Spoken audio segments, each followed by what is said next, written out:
It's Thursday, the 26th day of July, 2012. I'm Alex Jones, and this is a key edition of Infowars Nightly News. Straight ahead. Tonight, breaking news from the Infowar. Leaked UN treaty does ban guns. Treacherous wording upholds states' gun rights, but not individuals.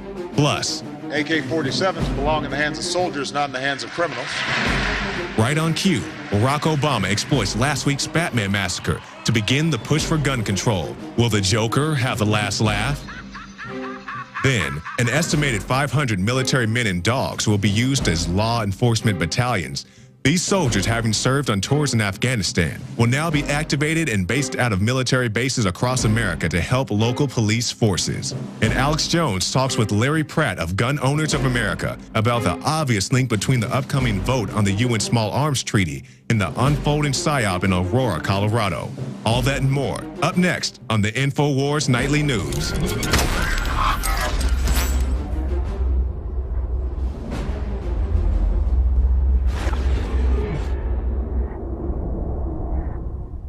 And we are back, ladies and gentlemen. Thank you for joining us this evening. Let's start first with a Infowars.com Aaron Dykes report. Bombshell leaked UN treaty does ban guns. Treacherous wording upholds states' rights, that is nations' rights, to have a military but not individual rights.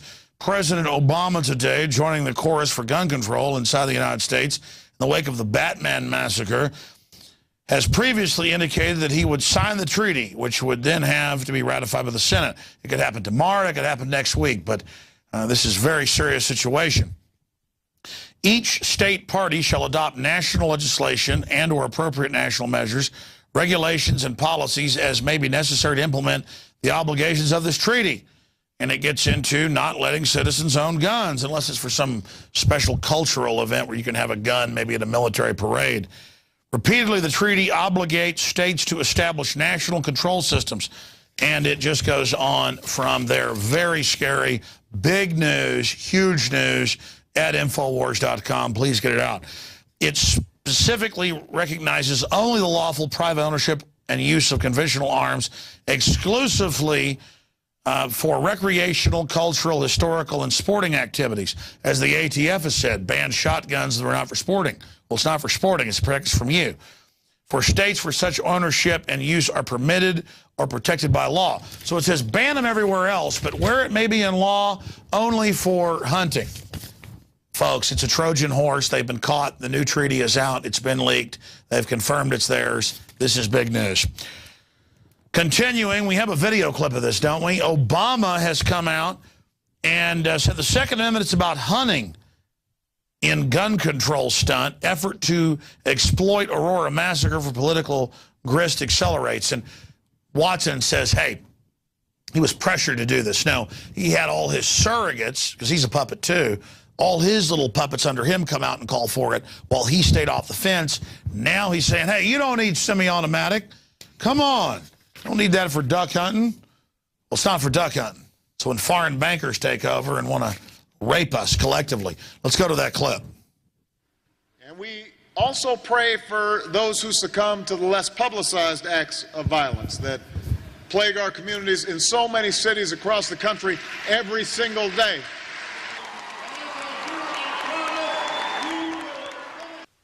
You know, now the mother's come out and said she never said her son did it. That was made up. You know, even local Fox News, as we covered last night, has said this stuff doesn't add up. The police scanners and all the witnesses say two shooters. You got a guy clearly drugged up out of his mind who's the patsy. Hey, if they commit a mass shooting in Austin, Texas, where this show comes to you from, and roll me out and I can't talk and I got bozo hair, I've been set up, okay? I mean, this guy is so drugged up, it makes your head spin. Pro-gun rights group, Not Preposterous, to ask whether government was behind Aurora shootings. And that's made it from Slate.com, you name it. Larry Pratt, who's joining us after the break, is going to be breaking that down. Yeah. I mean, a government that's been caught staging all this stuff from Gulf of Tonkin to Fast and Furious, of course we got to look at them as one of the prime suspects. We'd be insane if we didn't. All right, let's go along now here to the next piece of news. Former Citigroup CEO says break up the mega banks. Yeah, There's 6 of them. They're all foreign. They've signed us on to 1.5 quadrillion globally, 644 trillion domestically. That is not our debt. We owe 15 trillion. That can be paid off quickly. We're not in debt. I'm not even for welfare because it makes you dependent, but welfare isn't what did all this. That's just the chicken feed to get everybody addicted to government. The bankers are the Ponzi scheme operators. Sandy Wheelie, former CEO and banking giant Citigroup, and widely regarded as the creator of the financial supermarket model that dominates global capitalism, made waves today by saying he believes the largest U.S. bank conglomerates are unnecessary, harmful, and should be broken up. Not just broken up so we can't target who did this. The debt they created that we've been signed on to, too big to fail, write it off. It is a black hole, impossible to pay off, isn't our debt. Who makes them the boss now? In fact, we have audio of that. Should we play that clip? Here it is. That's a pretty radical idea, though. The idea of breaking up the investment banks and the banks. Are you suggesting going back and really breaking these companies up? That's exactly what I'm suggesting. So I want to see the United States be the leader. I mean, I really believe in our country. And we're not going to be a leader if we keep on trashing our institutions. Okay, so then... That's pretty... Yeah, I mean, that's a big insider saying, this crime is so out of control, there's going to be nothing left. Paul Craig Roberts, Dr. Paul Craig Roberts said that yesterday on my show, former head of the Treasury. I mean, folks, this is biblical level criminality. They're taking houses nationwide that are paid off right now, the big 6 banks are. And the courts just say, you're God, take the house. It's paid for, but we're stealing it. This is dangerous. I mean, this is Soviet Russia, Nazi Germany type stuff. We got a few months, maybe a year or so to turn the clock here. And this is way beyond Puppet Obama or Romney. This is, folks, if you've studied history, you would be literally in chills right now. I know a lot of you have. That's why you're watching the show. But, I mean, this is real. We're not here hyping all this stuff. I mean, this is dangerous. This is dangerous. They've got the Army patrolling all over the country now, getting ready for martial law to protect the criminals that took over. We got to write this debt off, and the people that invest in it, that's their problem, because there's no way it's going to bring the whole system down. It's like the government is Bane or something. Not Bane Capital, but Bane from Batman. I mean, they're that dangerous. What an incredible clip. Let's shift gears, speaking of the military now, from megabank to U.S. military and local police working together on American streets all over the country. Regular Army, Marines, National Guard. They are at the football games, the basketball games, the Little League games, checkpoints all over the highways. U.S. military and local police working together on American streets. And they've been ready for deployment with brigades in every city. And we've got in this article at Infowars.com all the statements by the generals, the Secretary of the Army, all of them. Why are they getting this ready now? This was built in the shadows for a long time. And again, it's about the criminal interests that have hijacked this country, trying to make sure we do what they say and stay signed on to their debt worldwide. We always think of being enslaved as like a foreign government comes and takes over. No, this is corporate. They wear suits and ties. They go to jail or we're slaves. It's a real simple equation. Okay, let's continue. British deployed 36,000 for Olympic security, police, and military. We broke this months ago that there was no real security. They were planning an fake al-Qaeda attack. Now that's admitted. The Seattle Times reports on all of that. Speaking of the Olympics, this is being used as a pretext for full martial law. Whether it's a Super Bowl, Kentucky Derby, or other events in Europe, we're sold that military and police have got to be on the streets to keep us safe. And missile batteries, because we're under attack by, I guess, the Germans or something, have to be on top of the buildings because of Muslim jihadis who our own governments fund to attack Libya and Syria are about to attack us any minute. And our own Patrick Henningsen has shot some exclusive video of the missile batteries on rooftops. Here's that clip.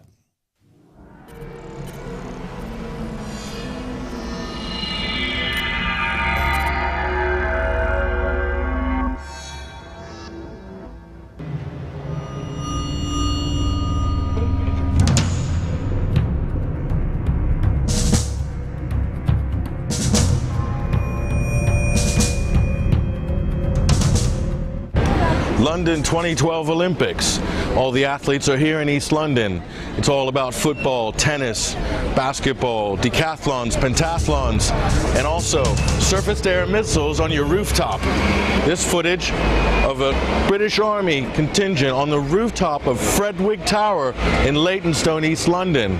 And we can see they have a radar system on top, SAM missiles, and they're also the complete 16th floor of the building has been commandeered by the Armed Forces or the Ministry of Defense. And we're going to have a closer look at that right now. There doesn't really seem to be much security. The police van that was initially here has gone. There's no one actually looking after the adjacent tower, which strikes me as odd because I assume that if you're on the top of the other tower, you have a kind of direct line to that tower. So we were told by a resident in the John Walsh Tower that the only thing that they've done is just put a lock on the top flats there, blocking the access to the roof. So yeah, I think there's 2 men on the roof there. Whether those missiles are real or not, we don't know. The MOD said that the missiles left outside Lexington Tower were dummy missiles, which also strikes me as odd, because if they're dummy, well, why would they use them or need them, or why would there be this whole fiasco? On the 27th of April this year, the residents of this very ordinary block of flats received a leaflet through their door one Friday afternoon to say that the Ministry of Defence would be installing a ground-to-air missile system on their roofs. Obviously they were very concerned about that. The Ministry of Defence invited them to a show and tell at a local primary school the following Wednesday, where they put on a display of the ground-to-air missiles they were going to put on the roofs. The residents went there and were incredibly concerned, obviously. Any private person would be deeply concerned if their home was to be militarised and become a forward operating base for the military. Unfortunately, the Ministry of Defence didn't ask their permission and did not consult them about the missiles. They also failed to offer them any form of redress, for example, to provide alternative accommodation for those people who are most afraid of having the missile system on their roof. The residents went to their local Member of Parliament, who contacted us and asked us if we could represent those people. We met with them and we heard their fears, and they were the normal fears that any person would have.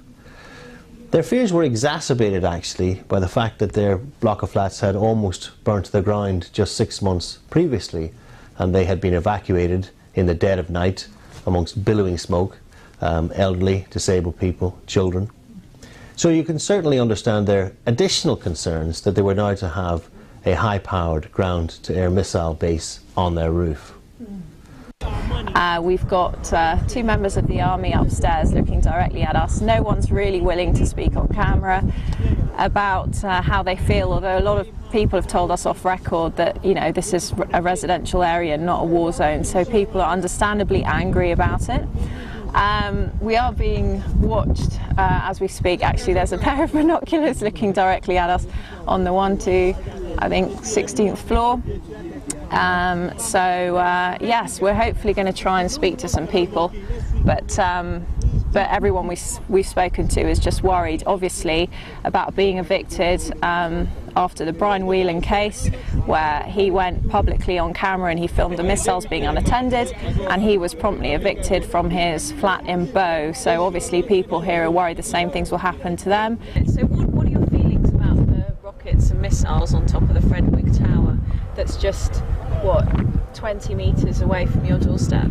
Oh, I think personally it's very dangerous, you know what I'm saying? Because I really think that there's no need for this, really, you know what I'm saying? Because I understand it's for security reasons, but not to this level, if you understand what I mean. Because there's children living there, you know, and it's not very pleasant knowing that you're going to sleep and there's a bomb on top of your house. You know, accidents do happen. So I think, to me, it's very dangerous. It's kind of an odd feeling. I didn't find out until, I think I heard it on the news, ITV3. Right. That's when I saw the flat and I said, nah, they can't be putting bombs on a flat. Alternatively, they could have built a gantry behind the block of flats on the huge area of parkland that exists there. The Ministry of Defence had established missile bases in a number of parks across London. If they could do it there, why not at this park rather than on their roofs? This is basically a landmark ruling that suggests that any home in this country could be turned into a military base. Yes, well, it doesn't suggest, it is. It is. It has been confirmed that the Ministry of Defence now have this extraordinary new power that they have never had before. We have never had the militarisation of private residences in the United Kingdom except in wartime. The Ministry of Defence submitted and the court accepted that they do have the right to militarise your home, to put a tank on your lawn or troops in your front sitting room or a ground-to-air missile base on your roof without asking, without consulting, just so long as they say that national security is engaged. David Forstick, who appeared on behalf of the MOD, said, quote, "The MOD, intelligence agencies and the Metropolitan Police do not consider there is any credible threat to the Fred Wigg Tower from terrorism." Now, did that statement strike you as odd when he said that? Well, yes, it did, actually. The fact of the matter is that during the course of the case, the Ministry of Defence made it absolutely clear that they would be providing no perimeter security at all. It's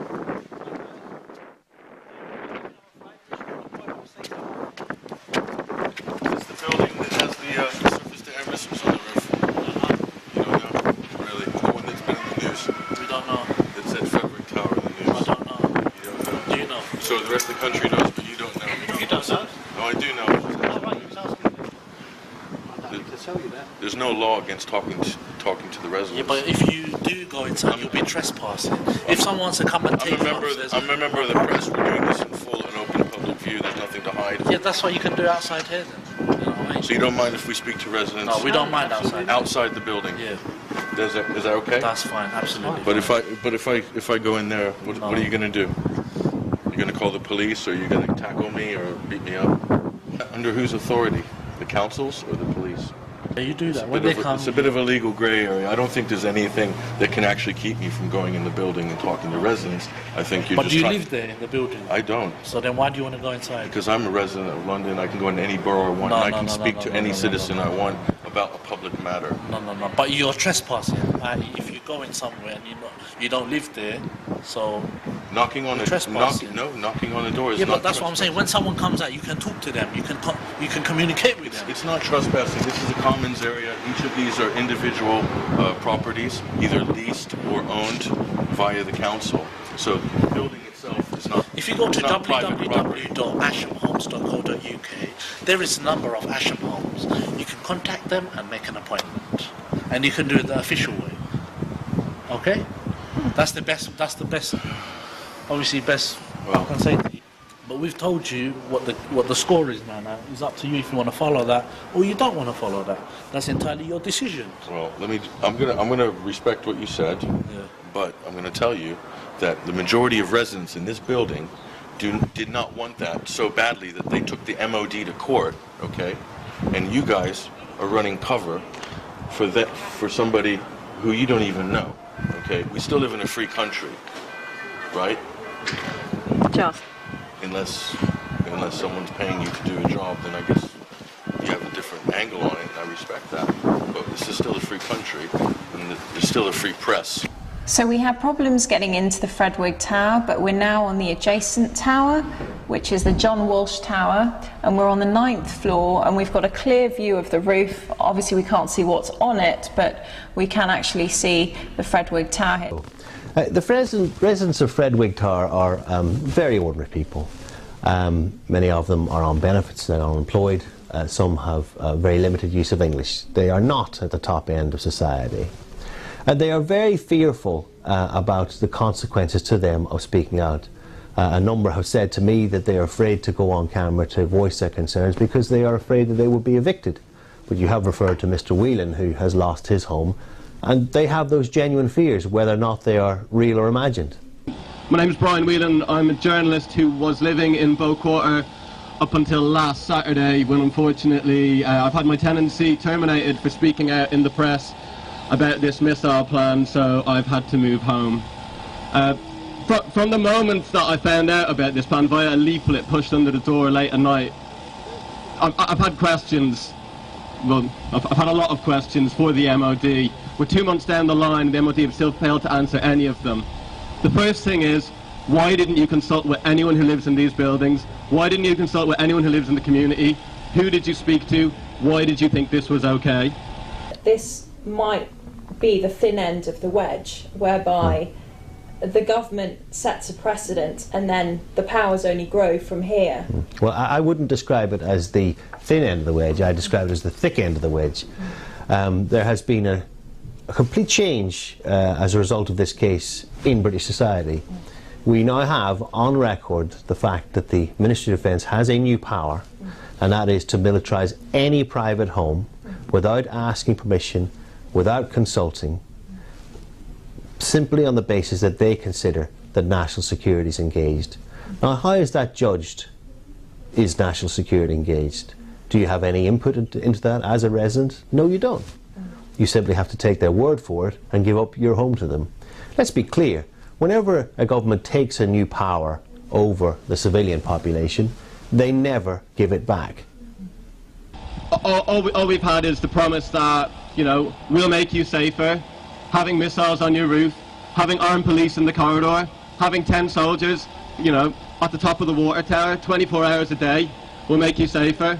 But it doesn't make me feel safer. It makes me feel like that they've made the building I lived in a target. It feels to me that rather than actually secure the Olympics and do their job, they're flexing some muscle. They're using the roof of the building as a shop window to showcase military hardware. The evidence was given to the court that the Ministry of Defence believed that there was a serious risk of a potential air attack. We can't discount that. There has happened before with 9/11, for example.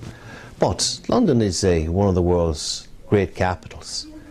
To suggest for a moment that London is not already ringed with ground-to-air security to prevent foreign attack would be ludicrous. I wonder at the need for these additional measures within London. Are we really going to shoot down planes over London? Where are they going to land? During the Beijing Olympics, just 4 years ago, they also had ground-to-air systems, but they did not place them on residential homes. They placed them in parks. So if the Chinese are able to develop a substantive air defence system that does not require the militarisation of private homes, surely we here in Britain can do the same.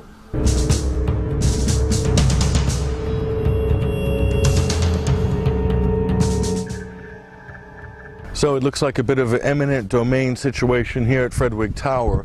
Looks like today we're not going to be able to get into the building, but we do know that the 15th floor, the 16th floor, I believe the top floor, the residents have been cleared out. Yeah, okay. So I think it might have been a case of the MOD coming in saying, we need your flats and you've got to go.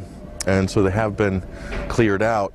And also we got some footage earlier of the military setup up on the roof.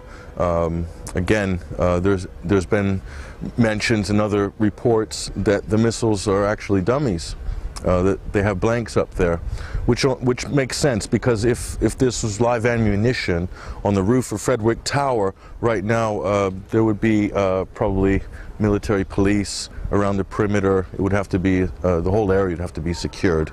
So, and if it's not secured, then that is a problem if there was live ammunition up on top. So again, no matter how you cut it, this is a catch-22 for the military and the police, because they're not ensuring public safety, or on the other hand, they're just projecting security theater. Okay, so, and based on a threat assessment that they have not allowed the public to know about or see. So the only reason you need surface-to-air missiles is to shoot down a jet. And London is one of the most heavily enveloped and secure cities in the world, with missile defenses in perimeter areas all around the city. So it seems to me a bit over the top and completely unjustified to put military hardware on the roof of a residential block with hundreds of residents living inside. I'm not the only person to lose my home because of the Olympics. Plenty of people have been forced out because of increased rents, and their stories don't end up on the BBC News. It's not just missiles either. We're getting snipers and helicopters, we're getting sound cannon, we're getting aircraft carriers, we're getting a big military show.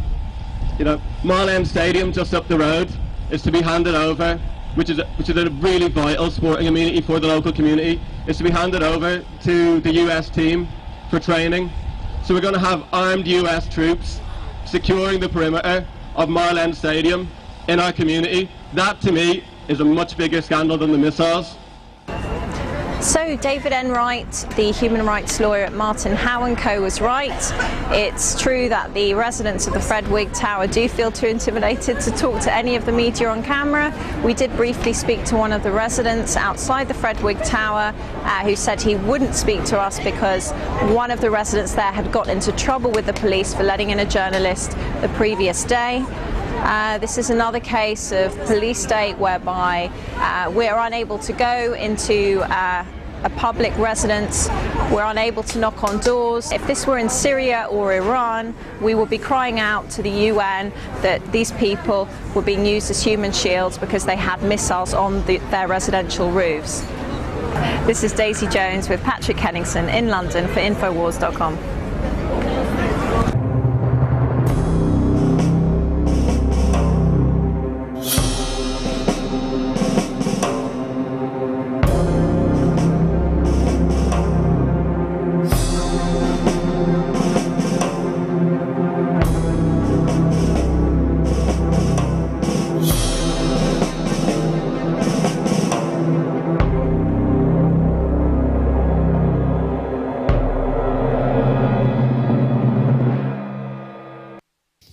Continuing, drug money funds voter fraud in Kentucky.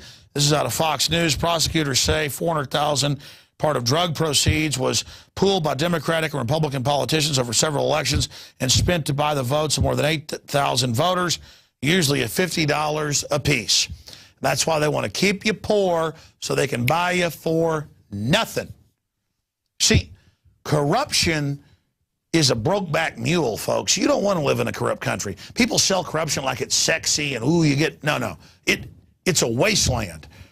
And that's just par for the course. I saw a story about big U.S. banks caught laundering drug money again today, or caught using their own customers' bank accounts to launder money. I mean, this is a criminal enterprise. Criminals have taken over. That's what tyranny is. And it's the Norman society, so I suggest people stand up to it and say no. Here's an Infowars.com report. Genetically modified apples, newest GMO creation to be pushed on consumers. Doesn't matter in every major study, they put backdoor, just like into the tech, stuff in there that reduces fertility, has all sorts of problems. They also fight for the public not to know what this is done medically, but in every other study, we haven't seen this info yet because it's secret, because it's proprietary, it causes sterilization, lost fertility, and organ failure in rats. Just look that up for yourself. By the way, you remember Fukushima, they told you there wasn't any radiation hitting the U.S. It turns out it's off the charts, and they don't test the food now because when they did a year ago, the stuff out of the Pacific's full of radiation, radioactive particles. But hey, if you're a corrupt system, just say it's healthy. So what? Continuing, Iran nuclear plant hit by virus playing AC/DC. That's being reported. So the Stuxnet was launched a year ago against the Iranians by our own government and Israel in collusion. And then we're still told, give up your rights, give up control of the internet, let the government tax you and trace you because of Stuxnet. And it turns out most of the worms and viruses are created by who? The criminal banker, Ponzi scheme operators that are order out of chaos, that have hijacked our country, and that are threatening to order the police to stand down unless we turn our guns in, which is illegal, but Bloomberg doesn't give a damn. So that's basically it on that front. And we are going to now go to a special report by Jakari Jackson, one of our new amazing reporters that we have visiting with us that we hope to get in here full time. And then we are going to come back with the quote of the day, then the big extended full premiere of the Dave Mustaine interview, powerful political interview. He hadn't gotten political with us before. We've done that behind the scenes. We're good friends. He visits every few months here in Austin. He's moving here to Austin. So it's very exciting to have him joining the Info War. We're going to come out with Dave Mustaine, then we're going to go to break, and then we're going to bring you the Larry Pratt interview on the UN gun ban treaty that's been leaked and a lot more. Here is Jakari Jackson. Thanks, Alex. This is Jakari Jackson reporting for the Infowars Nightly News. We have a report for you from the Business Insider. Headline: damning report alleges NYPD consistently violated rights of Occupy protesters. Now, this is nothing new to our viewers, but we're happy to see other organizations covering this type of material. A group of legal experts have published a report detailing abusive and unlawful protest regulations and policing practices by the New York police in response to the Occupy Wall Street protesters. Now, we have a list of allegations here just in the city of New York alone. Excessive or unnecessary use of force, massive and continuous over-policing, obstruction of press freedoms and legal monitoring, constant surveillance, accountability, and transparency failures, and the list goes on from there. Now, we have a video that we're about to throw to. We'll see here in this first clip an officer swinging his nightstick pretty much indiscriminately at a crowd of protesters, not taking into account who he's going to hit or the amount of damage he's actually going to inflict. And here's one. An officer throws a gentleman to the ground when the man steps between the officer and his desired target, another protester. And finally, we see a man walk in here to a crowd of about 6 police. The man is immediately attacked, grabbed, has his mask removed, and thrown to the ground. And yeah, it is a little suspect to wear a mask, but hey, it's the city of New York. Now, it's just one of the many videos that we've shown right here on Infowars.com. You see many videos yourself of police brutality at these Occupy events. You've seen them on YouTube. Some of you have even submitted your clips here, and we definitely appreciate that. But we just want to show that the police brutality is spreading. And speaking of spreading to other cities, further detailed studies from the Protest and Assembly Rights Project will be published in the coming months about police response in Boston, Charlotte, Oakland, and San Francisco. And keep in mind, back in May, right here on Infowars, we ran a story about Occupy Minnesota. We have the article right here, as a matter of fact.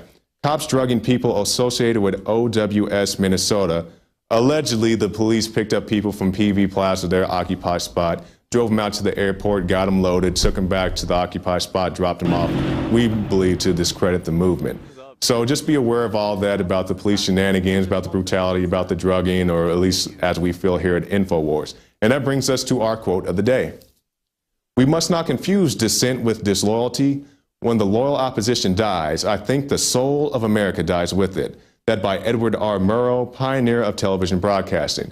I'm Jakari Jackson with the Infowars Nightly News, and that's it for me. Back to you, Alex. Great job, Jakari Jackson. Look forward to you being here in the Infowars Command Center in the near future. Now we're going to throw it to my interview with Dave Mustaine. Then we're going to go to break and come back with an interview with Larry Pratt, Gunners of America. My goodness, this is a jam-packed independent news transmission, isn't it? And we're just getting started. Here is Dave Mustaine of Megadeth. Well, for all of our great radio listeners out there, we've got a real treat. Dave Mustaine, the founder of Megadeth, of course, one of the first guys there in Metallica, is here with us in Austin, Texas. It's always great to have Dave stop by. Dave, why are you in Austin, Texas? Well, the truth is we're planning on moving to Texas, and so we're just out here house hunting, and it wouldn't be right if we didn't stop by and check in with your viewers and your listeners and see you and hang out. We consider you a close friend, and it just is the right thing to do, especially with everything that's going on right now. You know, last time we came through, we kind of talked a little bit about my world, and we didn't really talk about the world in general, which, you know, I think a lot of people that tune into your program, they want to know what I think about, you know, what they believe, and not just what I do for a living and how my work is and the people that are in it. Although that's really interesting to a lot of people, it doesn't really touch on a lot of the topical subjects that affect us all. You know, not very many people are going to end up being a rock star for 30 years. Dave, I'm not kissing your ass here, but I've met a lot of famous people, and they've always got something, you know, magic about them. Success. People are successful for a reason, because they have passion, they have dedication, they have a lot of art they want to express, but so many of them really are arrogant and disconnected. And what I've noticed is that you are so real and down to earth, and then there's that media image that we're told about Dave Mustaine, you know, which they kind of claim is the opposite of that. But I've just found that you are a real down-to-earth guy who really cares about average people and, quite frankly, opens doors for little old ladies.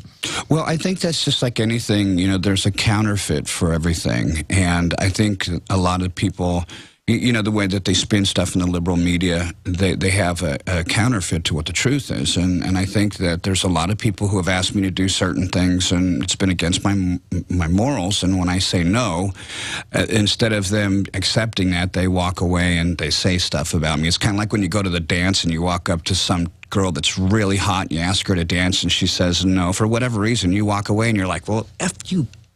You know, and fill in the blanks. And you tell folks, she's got cooties. Yeah, right. In a much more colorful way. And for me, a lot of that is, it's funny to read. Some of it's a little bit disappointing. It started to bother me when my kids started to read it. But it's just the way the world right now. There's a lot of cowards that sit on the other side of computers and type stuff that they would never say to your face. We were talking about that last night, about how in the old days, if you said something about somebody, they were going to come track you down. I mean, you were going to have to defend that. Mm-hmm. And that is something entirely new, where people could just anonymously make up the most amazing stuff. I had one of my crew bring me something today that was online claiming I'd committed all these crimes. Mm-hmm. And I just kind of laughed at it. But 5, 6 years ago, I didn't understand how the web worked. I would have gotten really mad. Right. But, I mean, how do you deal with that? Because people can just, I mean, you're a superstar. People can... I'm not running for public office, and I don't have my opponent saying that I'm a felon. So, you know, it's a little bit easier for me. Most people say stuff like I can't play guitar very well, or I can't sing very well, or you know, they'll make fun of my name or stuff like that. So they don't really bring up my past, because... You make fun of the cool name like Mustaine? Well, so there's probably a lot of ways that people can make fun of a lot. I think they're just jealous, Dave. But you just alluded to something, and again, we've already talked about some of this, you know, driving over here to the studio. Yeah, I saw that last week. Mm-hmm. You're alluding to, I'm not claiming Mitt Romney's some great guy. I'm not in love with him. But, I mean, come on. The guy has no criminal record, not Chicago Mafia, left Bain in 99, and Obama's out there got his people calling him a felon. Excuse me, Obama, you got a lot more skeletons than Romney. Your comments. See, here's the thing. I'm 50 years old now, and I've lived a great life, and I've been around for a long time, and most of our fans, or most of the people who are against me, are very young, and they're very impressionable, which is a part of being young. That saying that youth is wasted on young people or whatever, that's totally true. I remember when I was really young, I was very impressionable, and I believed a lot of things before I checked it out. And if I would have been told, you know, the things that I do now are going to affect me later on in life, I would have probably said something like, well, I don't know that I'm going to live that long. But now that I'm 50 and I've watched so many administrations come and go, and I'm watching my children grow up, which is an awesome part of... By the way, you've got incredible children. Thanks. It's an awesome part of when a man and a woman marry and have children, to watch them grow up. You have concerns about stuff like that. And you know, sometimes our fans that are younger, they look to me as a big brother or even a father figure, because I really care a lot about them. But I have never been more terrified in my life about what's happening to our country. And you know, I believe that if we continue on the same path that we're on right now, that America will never be the same. I freaked out the other day because I was looking at some investment stuff and just reading it, and one of the things that it said was that if you get a second passport and you plan on moving out of the country, if you denounce your citizenship because of the taxes that are going on here, or any of the things that are going on, like the police state we've become, that if you want to get your passport back, you have to know things like, where did your mom, where did she live before you were born, all the way up to now? Where did she go in for prenatal care? Who was in the operating room when you were born? All these ridiculous... Oh, it's even worse than that. They've introduced a law where if you move somewhere, it's just over. You can never come back. They've introduced the law, and they've introduced a law, which is close to passing. People can look this up if you're listening. This is not a joke. I mean, I feel like it's not a joke. I feel like I'm lying, and this is like Associated Press, because it's so crazy. It's not America. Like having the president badmouth, you know, you didn't build your business. We're going to talk about that in a minute, Dave. But they actually came out and said that if the IRS claims you haven't paid all the taxes, no proof, no court, you can't leave. Well, a friend of ours who just, it's a wonderful lady that's a friend with my wife and her husband who's Canadian. They wanted to go back up to Canada, and they wouldn't let them go because there was a tax lien on their house because of a contractor who had done some shady work, and they didn't want to pay him. So the guy put a lien on their house, and they're in court right now, but they couldn't even go up to Canada to go visit their relatives. Incredible. So it's already being put into place. So the clock is closer to midnight than we thought, but... Well, here's another thing before we get off of this. Again, looking at these financial things, because, you know, I've got, I'm, you know, filling out my will and everything right now because, you know, I'm nearing the end of my life, and hopefully I'll live a long, long time, but I have to face reality. You know, I'm getting at that age where a lot of men, you know, make that journey either to heaven, which I think I'm going to, or some to hell, and I was looking at this thing, and it said that you cannot open a bank account out of the United States of America anymore. If I move to England and say I live there for the rest of my life, if I open a bank account there, they have to notify the United States. Yes. So that the United States can continue to tax me even if I don't live in the United States anymore. And I thought, this is crazy. Well, America's been taken over by this global government. It is insane. It's not America anymore when these globalist interests take us over and overthrow our Bill of Rights and Constitution. But just to have you repeat what you told me off air about the point about, again, Romney is being called a criminal by Obama, and meanwhile, Obama is engaged in all this stuff. Mm-hmm. It's sad. It's sad. You know, when you look at Pelosi, Reid, and Obama, they got to remember it's we the people, not we three people. And I am absolutely stunned that, you know, Bill Clinton was going to be impeached for having inappropriate behavior with one person, yet these three are screwing the entire nation and the world, and nobody's doing anything about it. I don't understand why there hasn't been a motion to impeach the guy.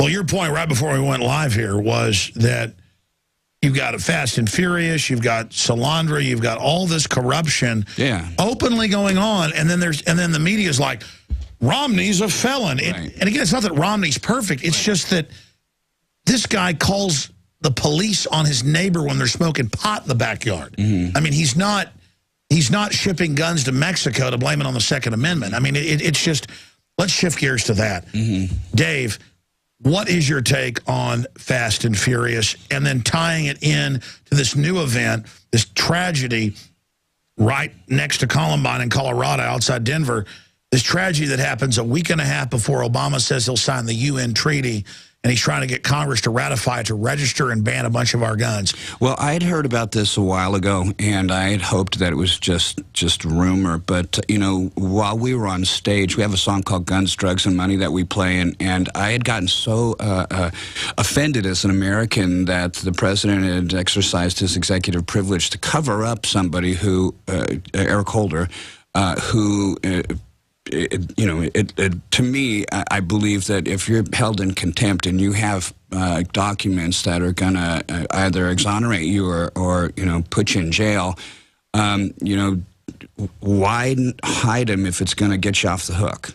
So that to me is really mind-blowing, and you know, I guess it's been proven that it was staged to restrict the Second Amendment, and it's not just that. The crimes that it appears that is taking place.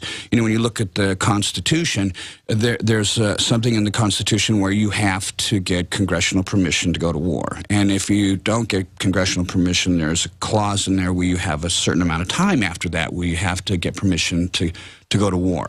And to my knowledge, when we went into Libya, that didn't happen. And it still hasn't happened. No, you're right. In fact, if there's some emergency, he's got a couple months. But then after that, you've got to go get the congressional approval. They control the purse. Mm-hmm. And they sent in the chairman of the Joint Chiefs of Staff, the other generals, the Secretary of Defense, Panetta. And Obama put a letter out when Congress said, hey, you got to get approval from us.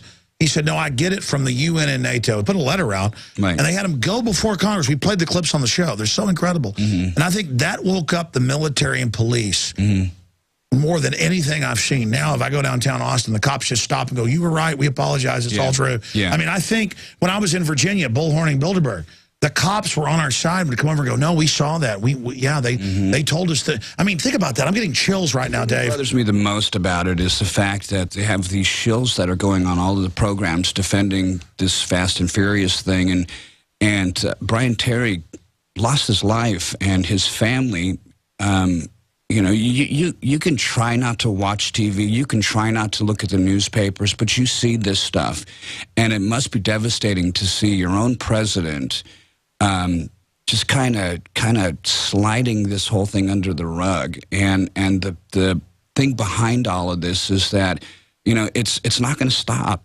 You know, when we go through traveling through all the different checkpoints over through Europe, before all the globalization was taking place, and each country had its own border and they had their own language and stuff like that. You'd come up to customs, you go to the border, you'd have to stop and hand in their passport and stuff like that. And now you just kind of roll through there.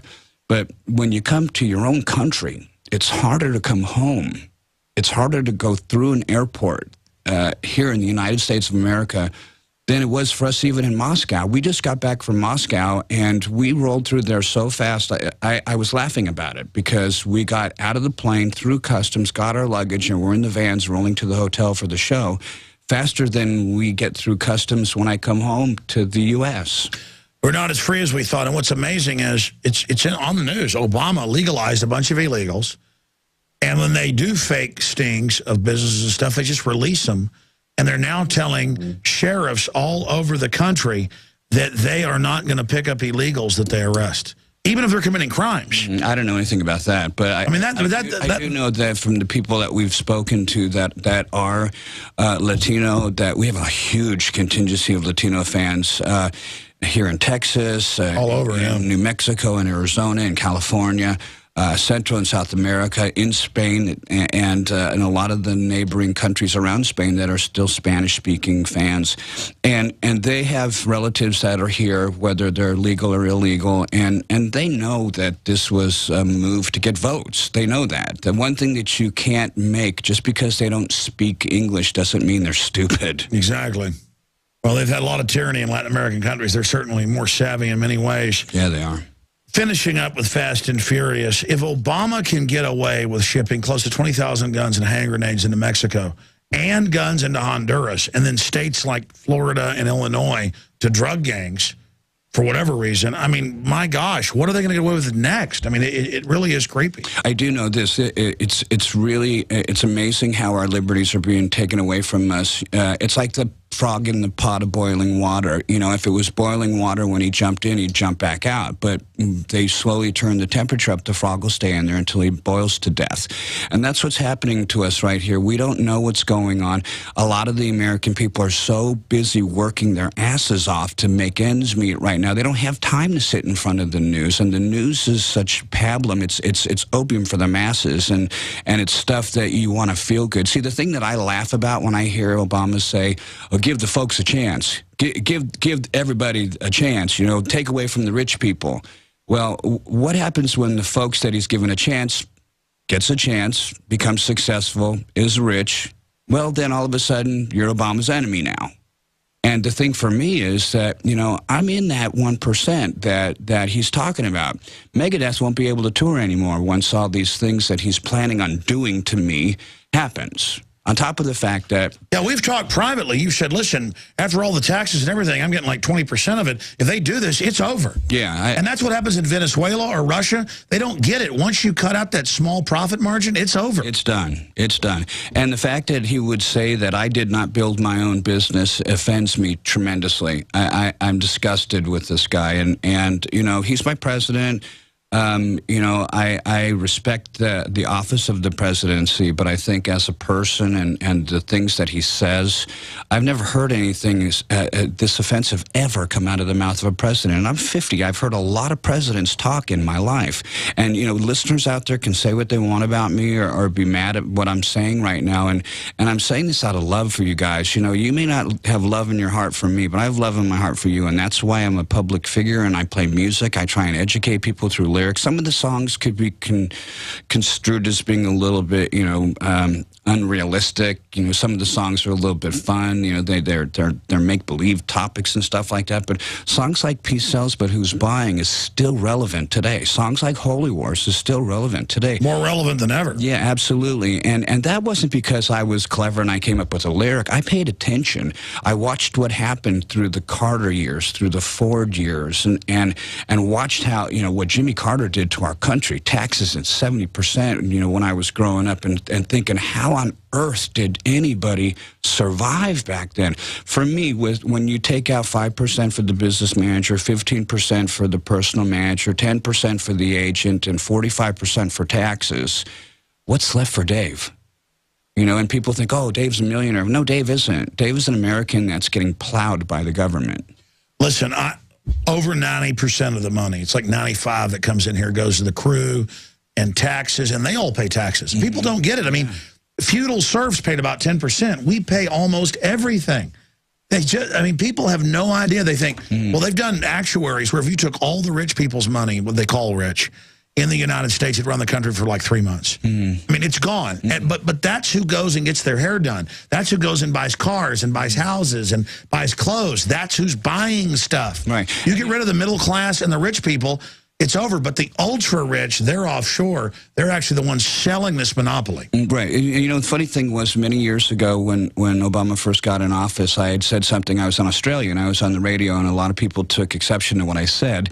I said that he was the most divisive president that I've ever seen, and look what's happening right now. There's race wars, there's class wars, you know, there's sexual wars now, there's religious wars, and you know, don't we remember how smooth this guy was when he was saying that, you know, we're going to bring everybody together, and he's for change and hope. His minions would say, thank you, I'm getting a free house, and he wouldn't disagree with them.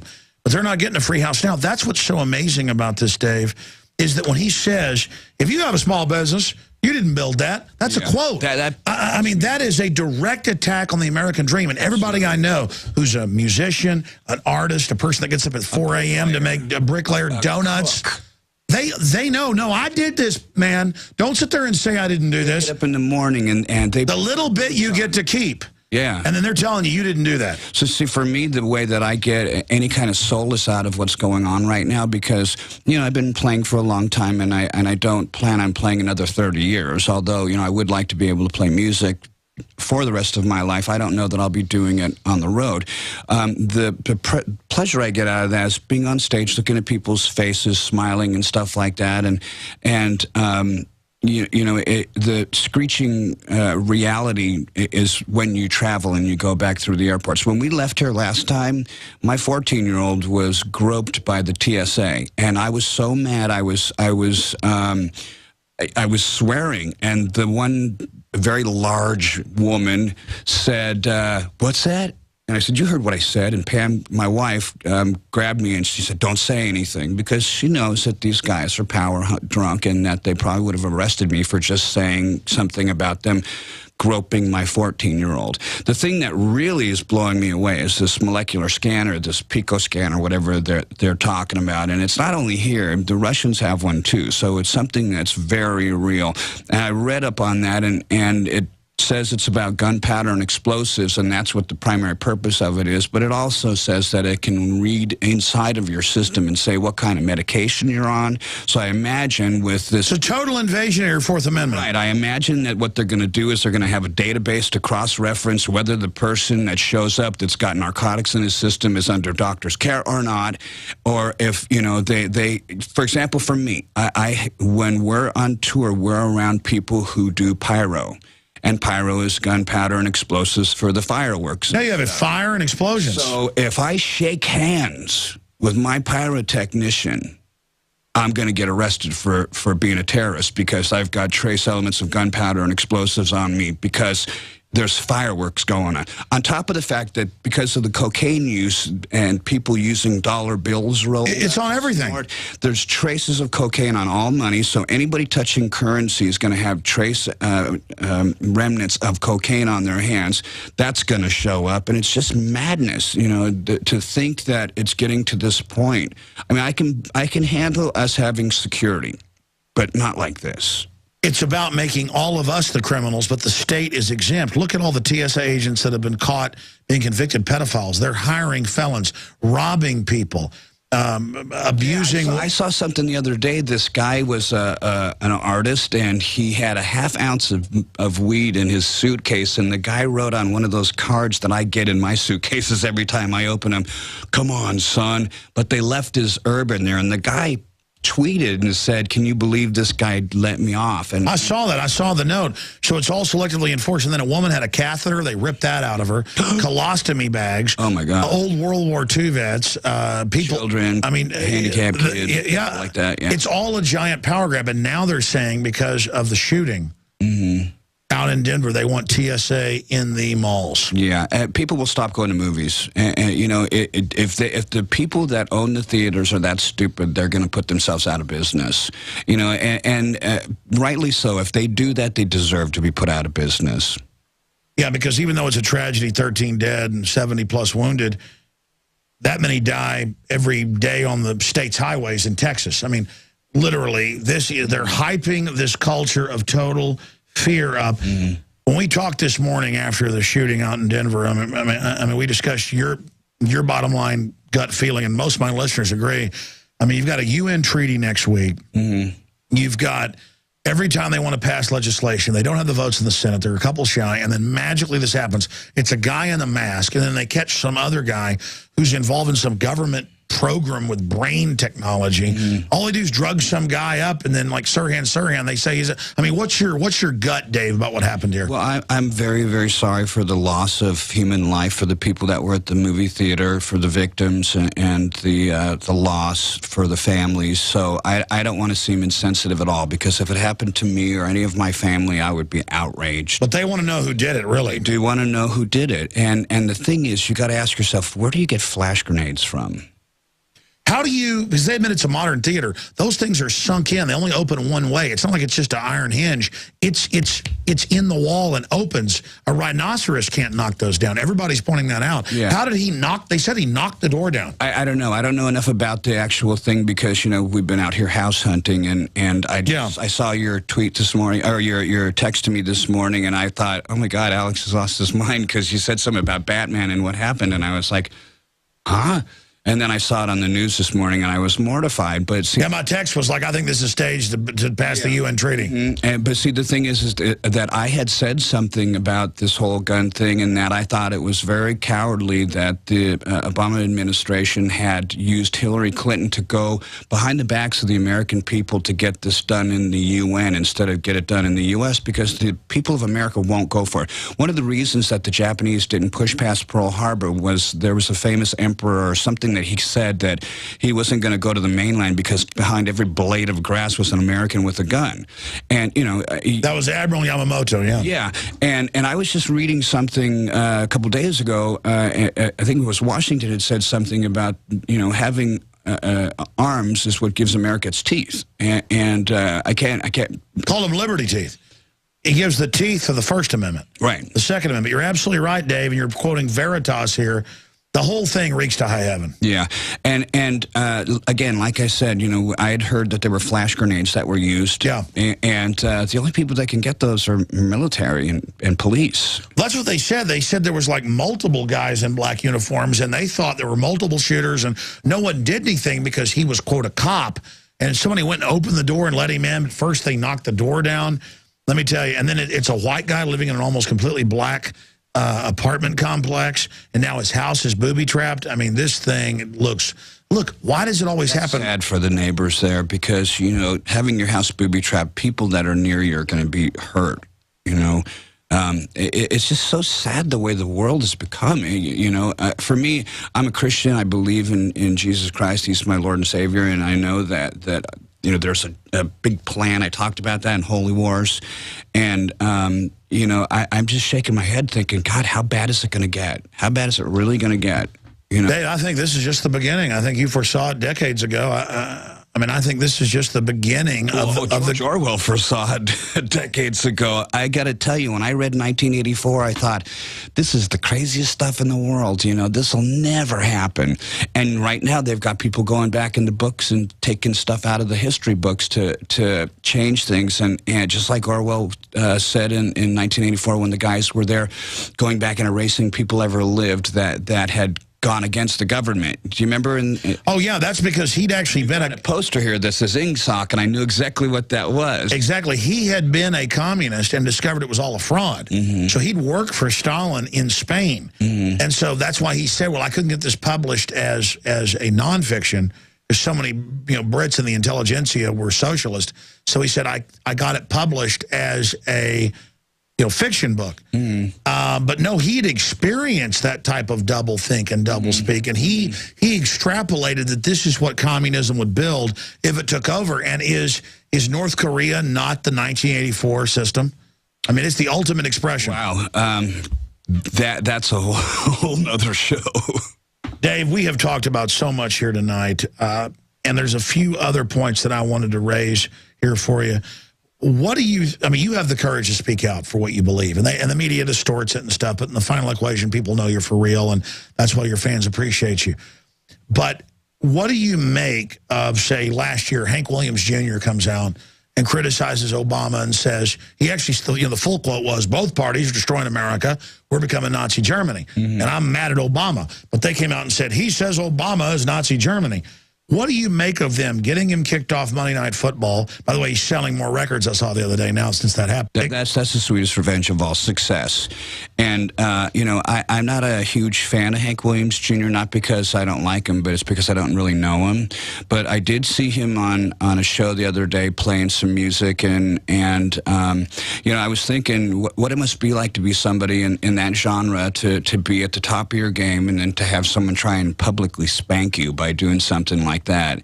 I didn't think he was the kind of guy that would take that kindly, and that he probably would in some way get his revenge, and success is the best revenge. Well, that's it. And he's putting out records now just saying, you know what? I'll keep my guns, I'll keep my family, I'll keep my freedom, you can keep your change. The funny thing, too, when you say keep our guns, with this thing about people, having to give their guns back, all that's going to do is it's going to prompt more illegal gun purchases, and it's going to cause a lot of deaths of law officers and military men and women who are going to be forced to go against the Second Amendment to come and get our guns. And the thing that I appreciate a lot is the oath keepers who have taken the oath to be a military person, a serviceman or woman, which says that they're going to uphold the Constitution, and you can't skip parts of the Constitution. It's not like a smorgasbord where you can just take what you want and leave the rest.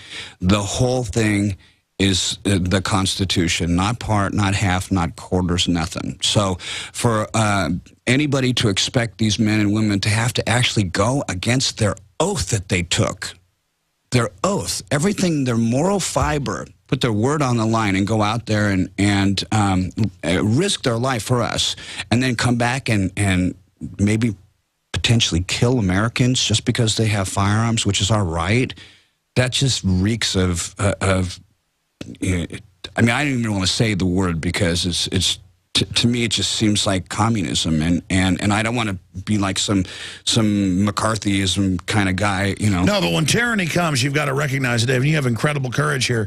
It is the military and police, because I was critical 10 years ago or so before I understood a more sophisticated view. On average, I've met them, as you have. They're really good people. They're good people. A lot of them are. And they've been given false paradigms to follow, but now the fact that they are being trained for gun confiscation, that's finally woke them up. Most of them are actually saying, we're not going to do it. So the tyrants on top, Obama and his controllers, they're trying to get this in place, but here's the deal. No one's going to follow that order. The vast majority. I don't think so either. And, one of the things about police officers, a lot of people call them pigs. I had two brother-in-laws that were cops. And, they weren't bad cops. If you want to know why cops go bad, watch the movie Serpico. It's pressure, peer pressure. Yeah, peer pressure. And the fact that, you're going to go out and fight crime. And there was one scene in the movie where he was just left to be shot. You know. Oh, I've interviewed Frank Serpico. He's a listener. Really? He's an amazing guy. We just had him on, what, 2 weeks ago? Yeah. Well, you know, I watched the movie when I was a kid, and you know, I'm a big Al Pacino fan, and I remember the movie a lot. I remember when I first went to New York, we were kind of talking to people saying, who do you think you are, Serpico? You know, this kind of stuff. But the bottom line is that, you know, my brother-in-laws were good men and they were good cops. And you know, we have so many military men and women that come to Megadeth shows, and, you know, they go like, holy wars, oh man, hey, we know we got Vic painted on our tank. I got pictures of stealth bombers and stuff like that with our logo on the front, or Vic, you know, the one particular one shows them in a conductor's outfit, and the plane's called Symphony of Destruction. To me, that's very flattering, because when I was a kid, we had, I think it was the Korean War was happening when I was 18, and I put my card in for the Selective Service. I was ready to go. If they would have drafted me, I would have gone. I wasn't a draft dodger. So, you know, I grew up to really respect the men and women who go out and fight for us. Absolutely. Dave Mustaine, pretty powerful interview here today. I mean, there's so many points to cover. It's our choice, liberty or tyranny. What is the bottom line? If you have to crystallize who Dave Mustaine and Megadeth, Megadeth.com, everything you stand for, what is it? I'm a Christian man who loves his family, loves his country, and most importantly, loves God. And I'm willing to fight for those things. And I'm willing to share those things with people that would like to know about it. Not willing to get into it with people who don't care about it. I'm not going to defend myself or explain myself. It is what it is. I agree with that. I found that debating, it's like pearls before swine. If people want to just, you know what, it's like, great, hey, you got your views. I'm not going to fight with you about it. Well, I got a pig analogy, too. It's like teaching a pig how to sing. It'll never work, and it annoys the pig. All right, Dave, what's coming up new with Megadeth? You're in demand all over the world. The new album, 13, has done really well. What's coming up new for Megadeth? Well, we're really excited about what's going on. We're getting ready to do a new record. We're leaving in a couple days for Asia, and we'll be coming back and continuing work on this new record, and go to South America in September and come back home and continue to do work on the new record. We're looking for a new release the beginning of next spring, hopefully. And we're super, super excited about what's going on for us. We've continued to congeal as a band with David Ellison coming back, and he and Sean Drover as our rhythm section. It's very important the bass player and the drummer are tight. And David is such an excellent bassist, and Sean's such a great drummer. The two of them just needed to be familiar with one another. And they spend time together all day long when we're on tour, traveling and doing things, mostly seeking out Starbucks around the world. But you know, I'm excited about the music that we're going to be writing. We just changed agencies. We're with the prestigious CAA agency in Beverly Hills. We're going to be going to sign a new contract for our recording career. Our contract with Roadrunner's up. We haven't really notified anybody what our decision is, and as soon as we do, you'll be one of the first people we tell about, because, you know, we're still kind of deciding. But for the most part, we're getting ready to record this next record, and I'm sure it's going to be chock full of all kinds of subject matter that our class of 2008 has given us. In closing, I think it's safe to say that you're not going to be intimidated. You're going to say what you believe. You're going to stand, you know, for liberty, and success is the greatest, you know, revenge. Living well is the greatest revenge, as the French say. But going back here, Megadeth's always been hot as a pistol for 20-plus years. But am I wrong in saying just what I hear on radio and see out there, that it's even getting hotter, or that it's what you'd call a resurgence? Are you seeing that happen?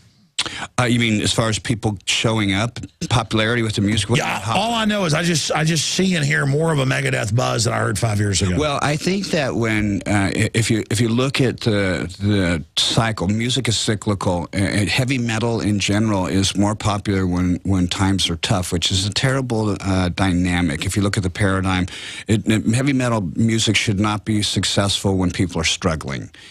But that's one of the things that, they don't want to hear a bunch of, vapid, anorexic, alternative, androgynous guys that are singing about love and flowers and, these kind of like ecstasy trips and stuff. They want to know what's going on. They want to know what's happening in their world, and they want to have people they can look to who are rugged individuals who don't look like they could very easily be your sister, And, oh man, and they want to have somebody that they can believe in, somebody who's been successful. One of the things that we do when we meet people backstage, which is always a privilege for us to meet our fans and thank them, because a lot of times they thank us, and it's usually like, no, I agree. When fans thank me, I'm like, no, you don't get it. I wouldn't be here if it wasn't you. Yeah. Like I just was talking with one of the directors for World Vision, which is a Christian organization that helps the poor, and because of our fans, we've been financially successful. So that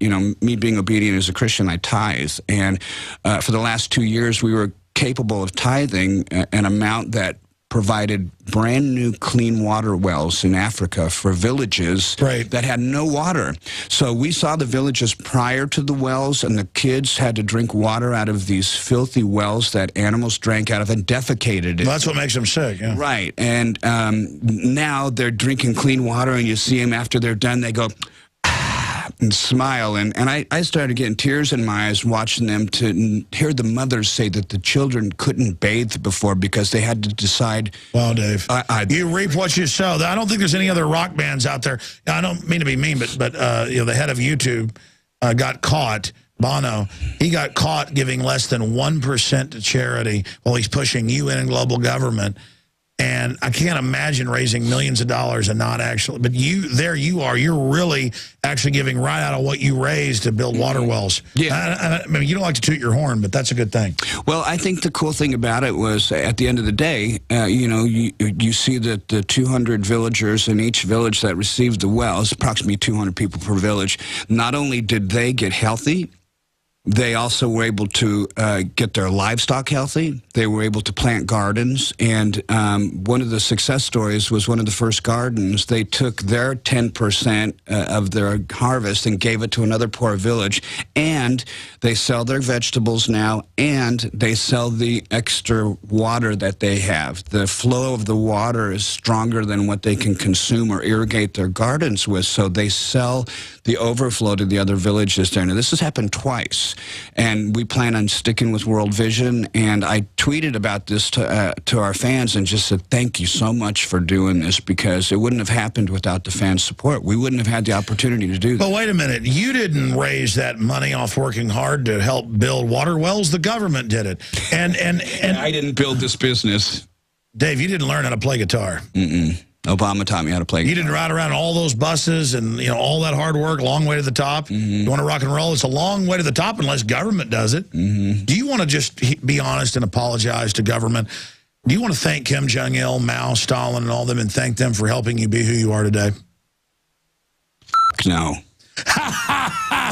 Oh man, I love. Beep that out, because they'll be so hypocritical with all my Christian stuff. Oh, whatever. That's what I don't like, is some of these fake Christians, like Pharisees.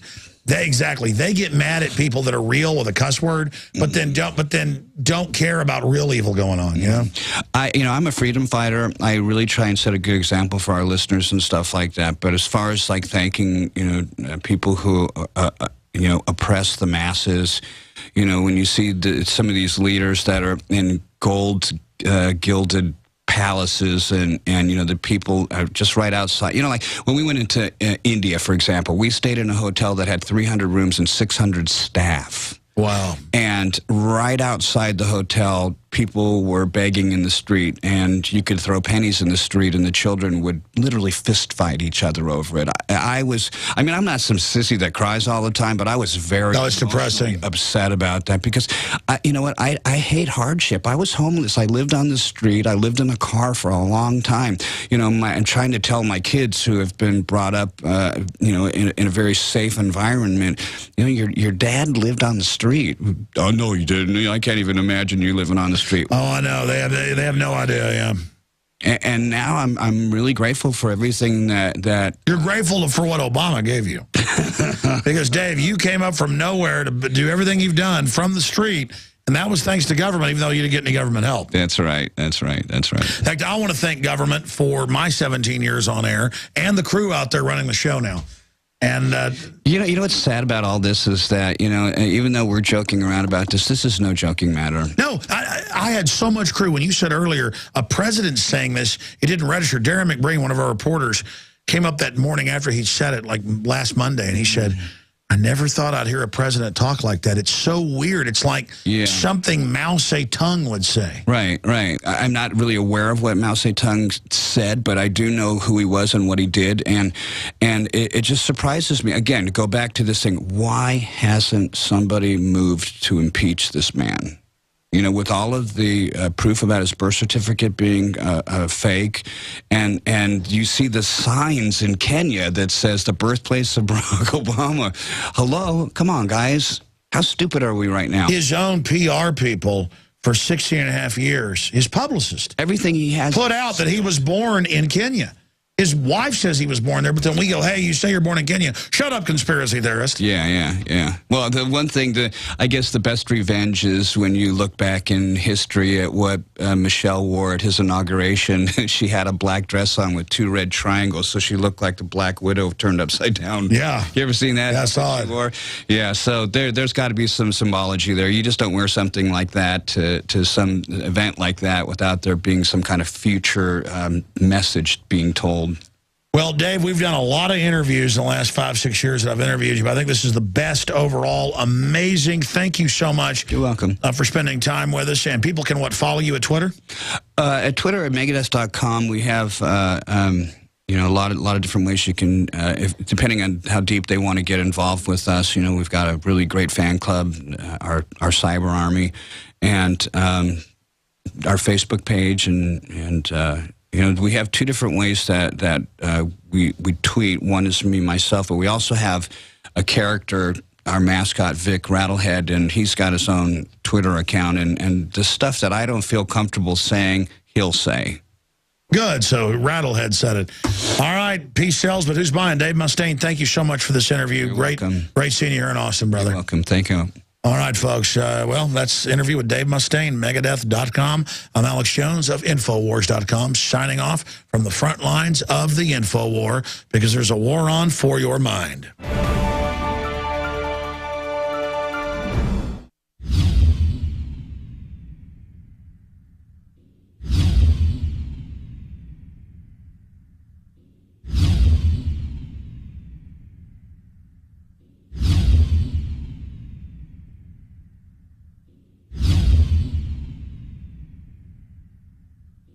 Alex Jones here with a very important announcement for truth seekers. We've carried a lot of amazing films and books over the years on the online video bookstore at Infowars.com. And out of all the titles we've carried, one stands out because it is just so chillingly convincing. And that's Dreams from My Real Father by Joel Gilbert, available at Infowars.com. This film exposes the fraud that Obama is like nothing I've seen. If you want to know who Obama's real daddy is, this is the film for you. Don't forget, your purchase supports our broadcast and our growing media network. You'll also find at InfoWarsShop.com, None Dare Call It Conspiracy by Gary Allen, the book that woke me up. We're also carrying Behind the Green Mask, UN Agenda 21 by Rosa Corey. This book is coffin nails to the globalist takeover. The Greater Good, the most professional and up-to-date film I've ever seen exposing the scourge that is vaccines. These titles and a lot more are all available at InfoWarsShop.com.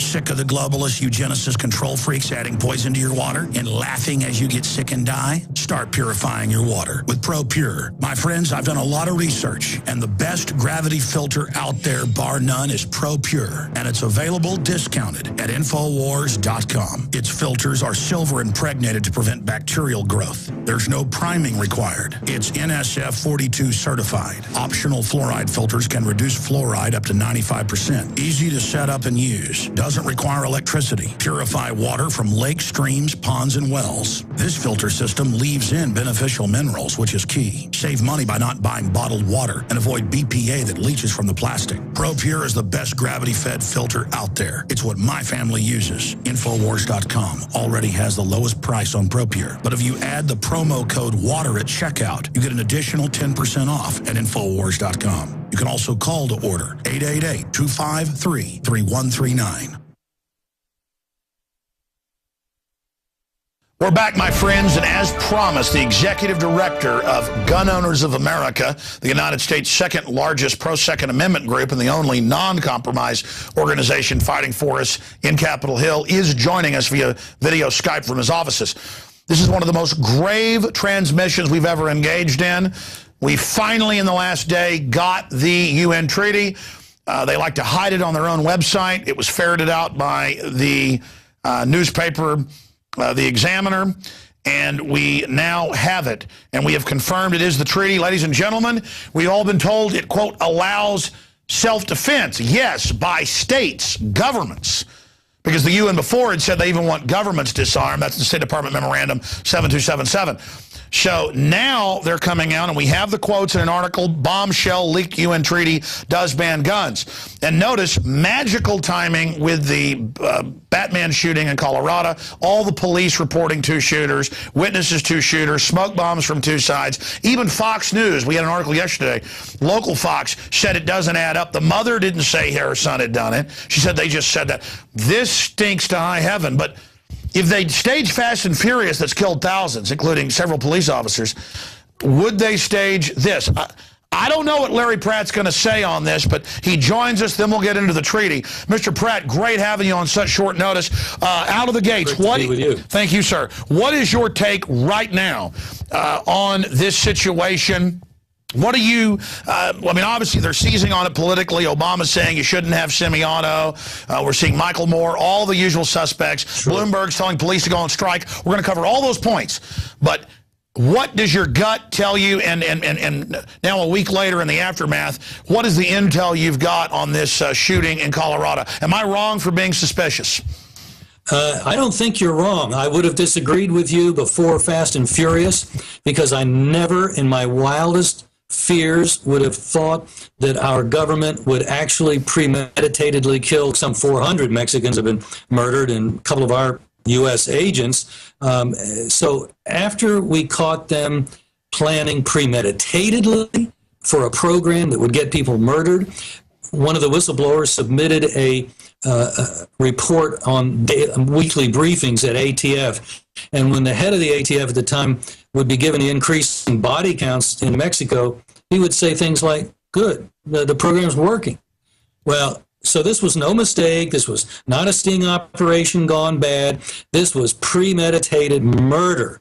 Well, if our government would do that, then even though I think the evil of the human heart is sufficient to account for somebody that wants to go and shoot people at random, we've had, since we've been keeping records in this country, this has happened every few years since the 1870s. 10, 20, 30 people being murdered at a time. By the way, long before semi-automatics were available to people.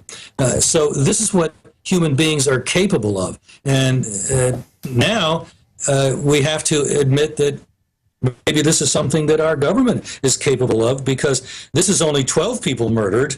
They were good for 400 in Fast and Furious. Wow. Well said. I've seen Mexican estimates of 2,000, but you're saying confirmed it's around 400? Well, 400 when the guns were actually left at the murder scene. That doesn't mean that others haven't been murdered by people using these guns. It's just that we can actually tie the recovered gun back to the records that were being kept in Fast and Furious. Little Nazis keeping records of all of the things that were happening. Unbelievable. And now we have the spectacle of them declaring executive privilege. I'm actually pleased how far the Congress has gone. I didn't think they would go this far, but I'd like to see them go further. But we owe a tribute to Darrell Issa, chairman of the House Oversight Committee, and to Charles Grassley in the Senate, although he didn't have the authority and the power that Chairman Issa has. Issa had to, in a sense, arm wrestle the Speaker to have the hearings, then to have the vote, on contempt of Congress, and now it's his lawyers that are preparing to actually file charges in the federal court for the District of Columbia. Could very well happen before the end of this month, certainly early August. There might even be a resolution of that first complaint in the D.C. court sometime in September.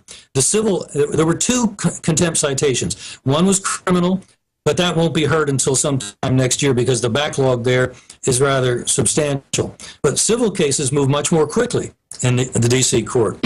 And so as a nice little extra added feature for the election, we're going to be hearing about the mass murder committed by people under the direction of the Attorney General of the United States. And frankly, officials that one guy who reports directly to the president daily was involved in this, was routinely being briefed on how good a job they were doing with Fast and Furious. Now, what is the sense in Washington? You just mentioned that there could be some criminal charges. What is the sense? Because if they can get away with Fast and Furious and lying about it and being caught, then they can get away with anything. I mean, it's either set up the executive as infallible and above the law, or we know this goes above Holder, it goes right up to Obama.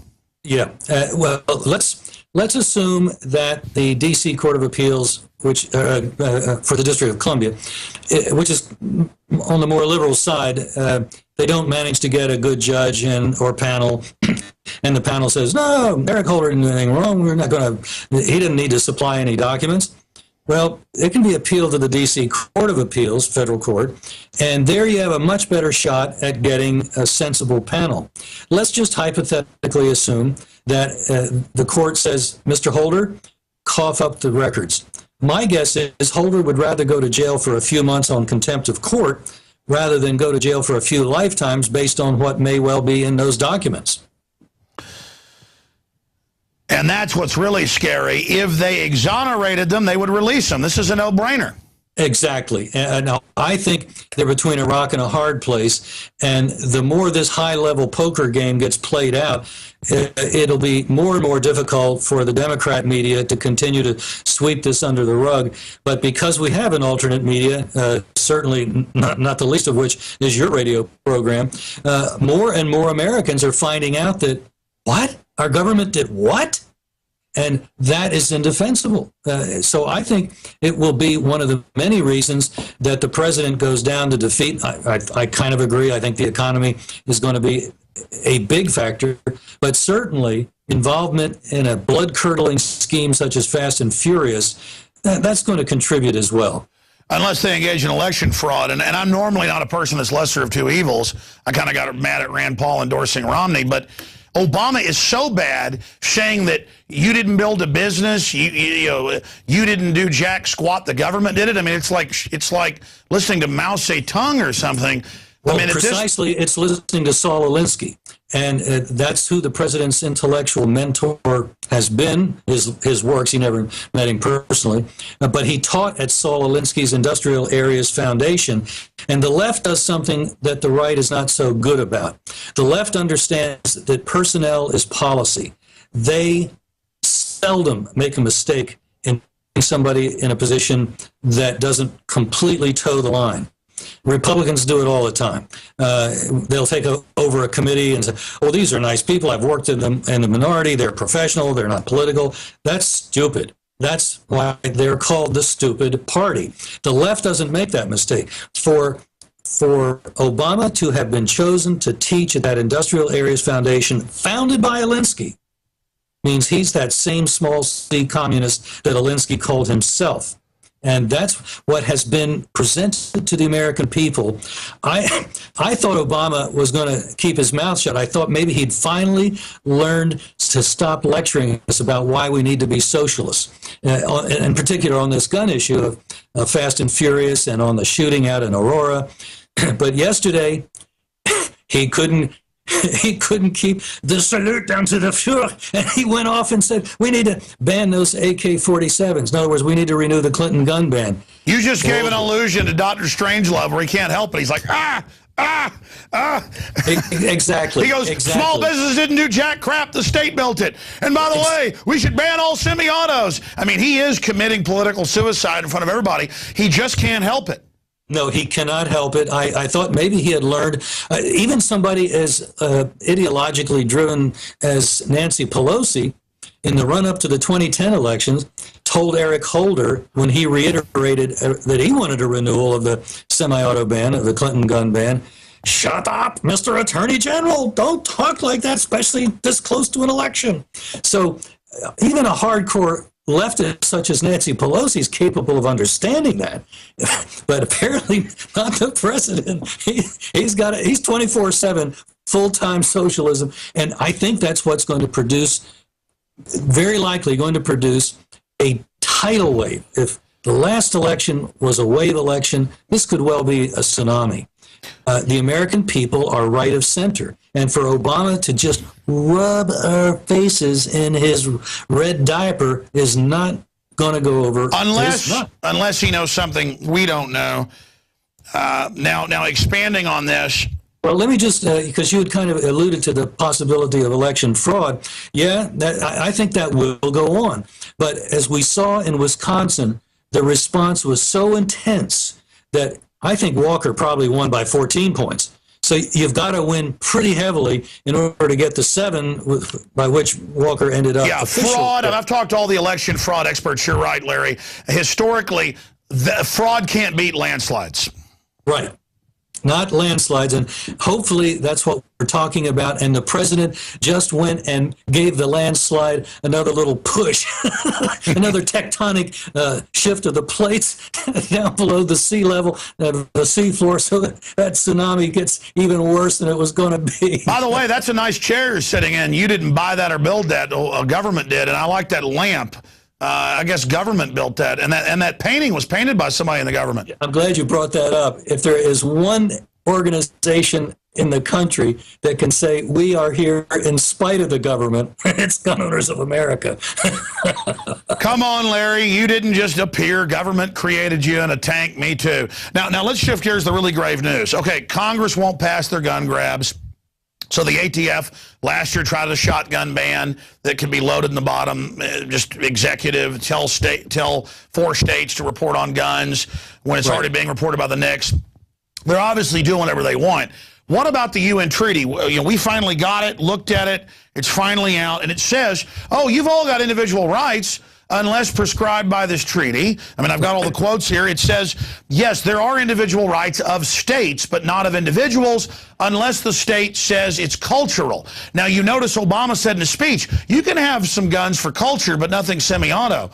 So it looks like they're going to go with that angle. What do you, France is in here with notes in the document saying we're going to use this to totally ban guns. So I mean, here it is, more deception by them saying they don't want our guns, but the UN confiscates guns all over the world. I hope they do go ahead and sign the treaty. It's kind of like the president popping off yesterday about renewing the Clinton gun ban. If they do that, and the language is indeed as you are finding, and which is apparently fairly recently coming to light. I mean, we had heard rumors about various kinds of bans and dealing with the movement of firearms within countries. Here's what I think will happen. The Senate's not, even Harry Reid's Senate is not going to ratify it. But if the president were to be reelected, then he has no political restraint whatsoever on him for the next 4 years. And I can see him telling through the ATF, telling gun stores, you may not sell a handgun above caliber .380, which is a very popular form of gun control in many other countries around the world. You may not sell a semi-automatic rifle that can accept an open box magazine that could conceivably take 30, 40, 50 round magazines. That is the way gun control has worked in a lot of the rest of the world. And if you don't cooperate with us, Mr. Dealer, we're pulling your license, just like that. You're out of business that day. Yeah, even Forbes did an analysis and said, well, the way it's, earlier drafts, where the UN says civilian ownership of firearms threatens a legitimate power monopoly of the state. I mean, look at where these people control things. New York, Chicago, guns are banned, basically. D.C. overturned, but still almost impossible. Right. I mean, we know their goal, their quotes. We know what they want worldwide.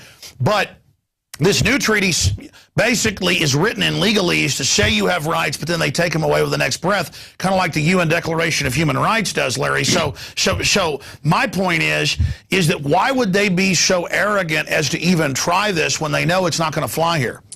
Well, that was my assumption also. And so when we began to pick up reports, even from somebody willing to talk to us within the UN, who's right on top of what's happening with this whole process, saying, look, there is still a 50-50 chance that this is going to come apart, that there's a lot of dissension among the member governments. It's not a done deal yet, but don't count on it not happening. It still could happen. We were warned. And so my view is it really doesn't matter about the treaty itself. What matters is whether or not the president is reelected. Because if he's reelected, Katie, bar the door. And that was my next question. Joseph Farah 4 years ago did not endorse McCain. Neither did I. And again, I'm a constitutionalist, which is outside left and right. I'm sick of the Republican Party, just being another, globalist tool. Right. But Joseph Farah, who didn't endorse McCain, on my show just last week, he said, look, Alex, I've never talked like this in 30 years writing for conservative media. He said, I've read the tea leaves. They're going to hunt us down if he gets back in. And then I start looking at other issues, and I'm like, maybe I shouldn't have gotten mad at Rand Paul because, what does he know we don't? I mean, Mitt Romney calls the cops on neighbors smoking pot. I mean, he's so goody two-shoes, he's kind of globalist and does bad things, but he's not a Chicago street thug like mafia. Amen. That is precisely the difference. He is not committed to cutting our throat just because we had our eyes resting for a few seconds. The current president is. And it's a degree of intensity that, Lord willing, can be controlled by a Republican Congress that just doesn't send him bad stuff and doesn't let President Romney get away with nominating bad people. The Republicans in the Senate finally showed that they had some sort of backbone when they told Harriet Miers, go back to the president's White House. You're not going to be on that bench. And that could be done with a Romney. If I thought Obama, even though he had this communist past, it was just kind of his left cover as a little corporatist minion, of kind of monopoly capitalist. But now, more and more, it's like, wow, is this a communist coup within the power structure? I mean, because he's dangerous. I think so. I quite agree. I'm of the persuasion that Mark Levin has it right, that Obama has to go no matter what. He said, if all I have to vote for is an orange juice can, I'm going to vote for the orange juice can. So when I go vote on November 6th, I'm thinking of actually taking an orange juice can with me. I tell you, it is unbelievable, the types of things. I've had Media Matters almost on a weekly basis now and Think Progress that are run by White House advisors. They have meetings saying I should be shut down, that Drudge needs to be. I mean, they are just Media Matters. As you know, a year ago, their internal memos came out where they said infiltrate libertarian conservative media, destroy us from within. This criminal justice department's going after News Corps, who's not perfect, but they're shipping guns to Mexico. Forget phone hacking in England. Right. I mean, I'm really starting to understand that it isn't business as usual where both parties are just corrupt. This is a raving group of criminals. Yeah, this is an historic crisis. I agree with you. Both parties are substantially corrupt. And I would add one small caveat. I've been very encouraged on the whole by the way the Republican primaries have been going. We got rid of Lugar. We didn't get rid of Hatch because for the last year he's been lying about being a conservative again, and people gave him a pass. But in many of the other Republican primaries, particularly those that were open, no incumbent, the more Tea Party type candidate prevailed. We got rid of Sullivan, who needed getting rid of, down in Oklahoma. There may be some other incumbents that could still go down. So it's not perfect. We're human beings, and we still have to owe everything that we do wrong to Adam and Eve. But I see a more discerning more concerned electorate this year than even in 2010. And I think even the power structure is getting scared. You know, power structure that isn't totally criminal but somewhat corrupt. They're understanding, hey, this has gone too far. You're going to get totally taken over by crazies if you don't put the brakes on this globalism. Do you agree with that statement? Yes, and I think what could hopefully happen is that a majority of the Republican caucus after this election, because it's not now, becomes conservative dominant.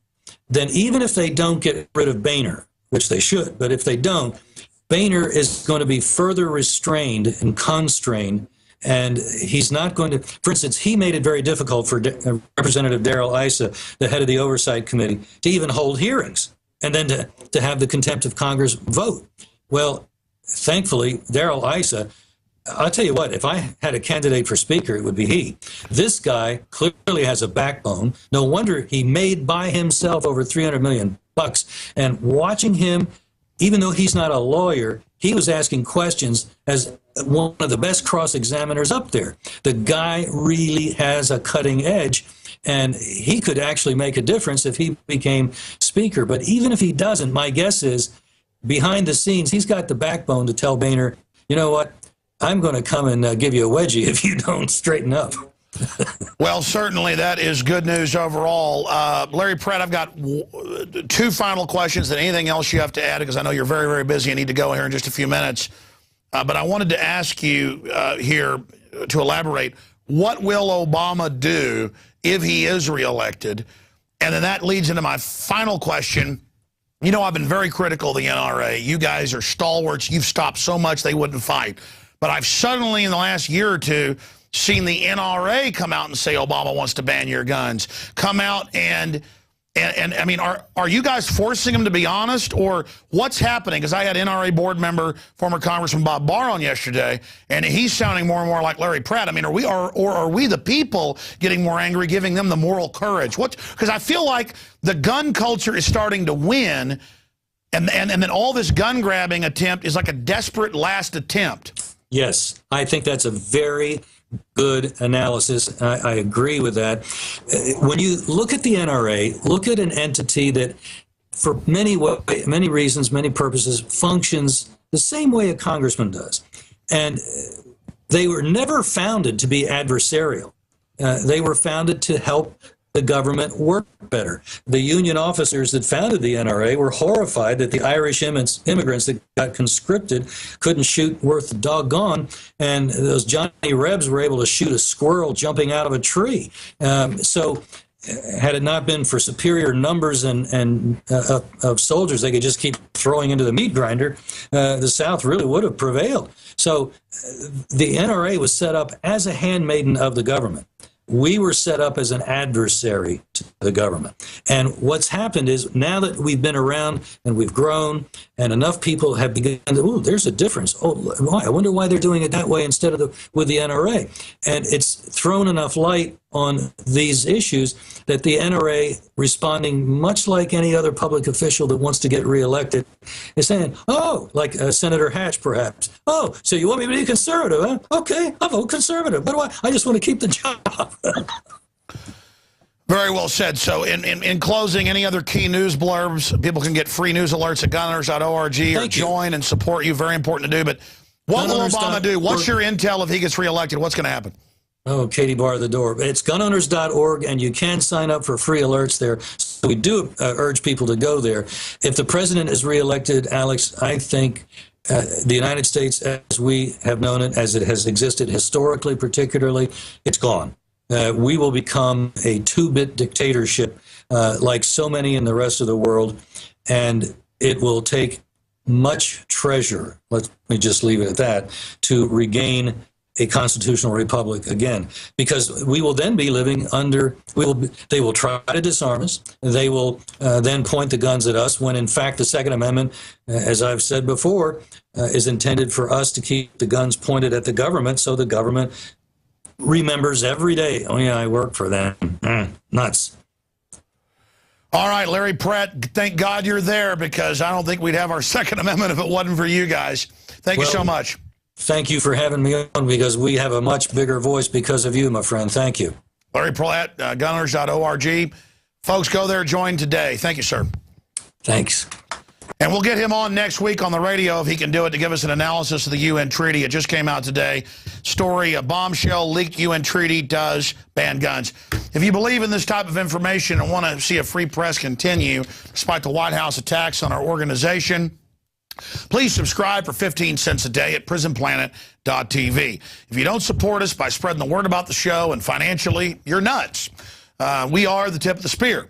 And we are a platform for liberty, and we are risking our lives, our names, our treasure, our blood, our families in the gamble for liberty, because it is no gamble. Life is not worth living if you're a slave. So as for me, I'm all in the fight against tyranny. 15-day free trial, prisonplanet.tv. That's it this evening. Great job to the crew as always. I'll see you back tomorrow night and 12 noon Eastern, 11 a.m. Central, at Infowars.com for the syndicated radio transmission. Until then, I'm yours in liberty. Alex Jones signing off. Great job, crew.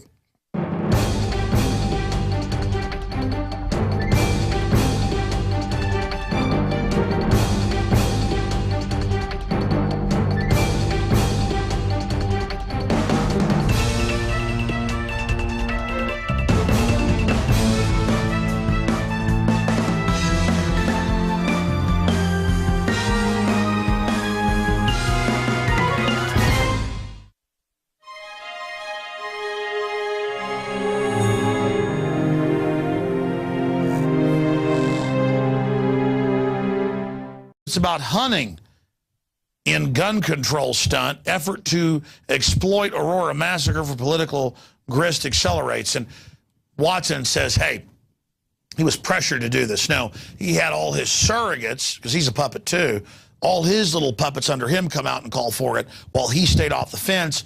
Now he's saying, hey, you don't need semi-automatic. Come on. You don't need that for duck hunting. Well, it's not for duck hunting. So when foreign bankers take over and want to rape us collectively. Let's go to that clip. And we also pray for those who succumb to the less publicized acts of violence that plague our communities in so many cities across the country every single day.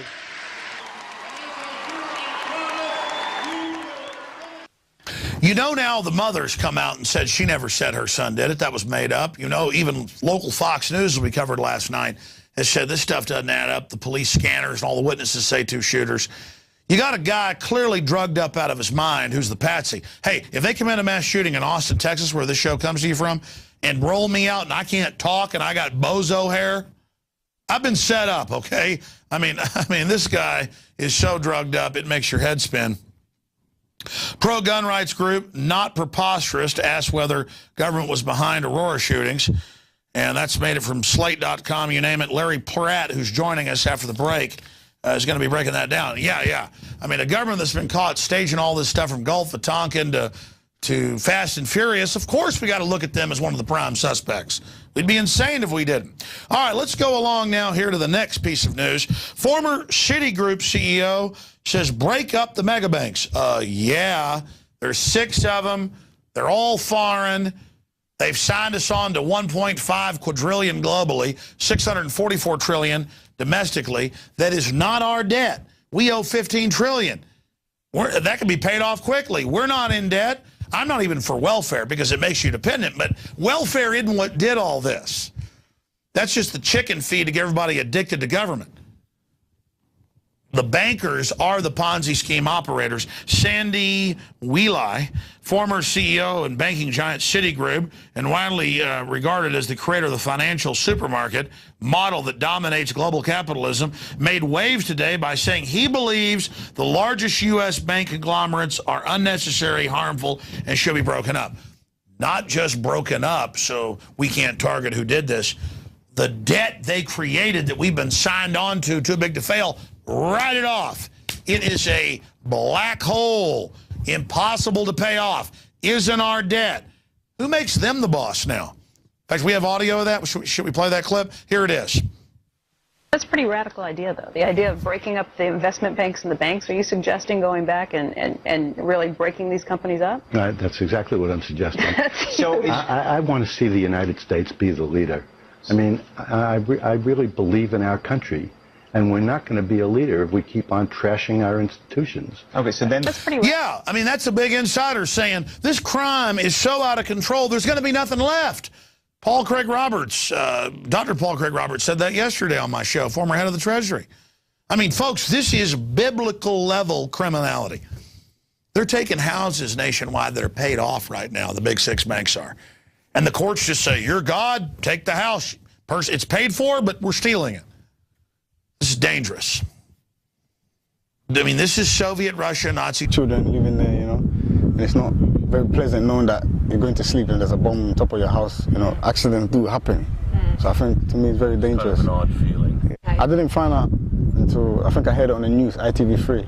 That's when I saw the flat and I said, nah, they can't be putting bombs on a flat. Alternatively, they could have built a gantry behind the block of flats on the huge area of parkland that exists there. The Ministry of Defence had established missile bases in a number of parks across London. If they could do it there, why not at this park rather than on their roofs? This is basically a landmark ruling that suggests that any home in this country could be turned into a military base. Yes, well, it doesn't suggest, it is. It is. It has been confirmed that the Ministry of Defence now have this extraordinary new power that they have never had before. We have never had the militarisation of private residences in the United Kingdom except in wartime. The Ministry of Defence submitted and the court accepted that they do have the right to militarise your home, to put a tank on your lawn or troops in your front sitting room or a ground-to-air missile base on your roof without asking, without consulting, just so long as they say that national security is engaged. David Forstick, who appeared on behalf of the MOD, said, quote, "The MOD, intelligence agencies and the Metropolitan Police do not consider there is any credible threat to the Fred Wigg Tower from terrorism." Now, did that statement strike you as odd when he said that? Well, yes, it did, actually. The fact of the matter is that during the course of the case, the Ministry of Defence made it absolutely clear that they would be providing no perimeter security at all.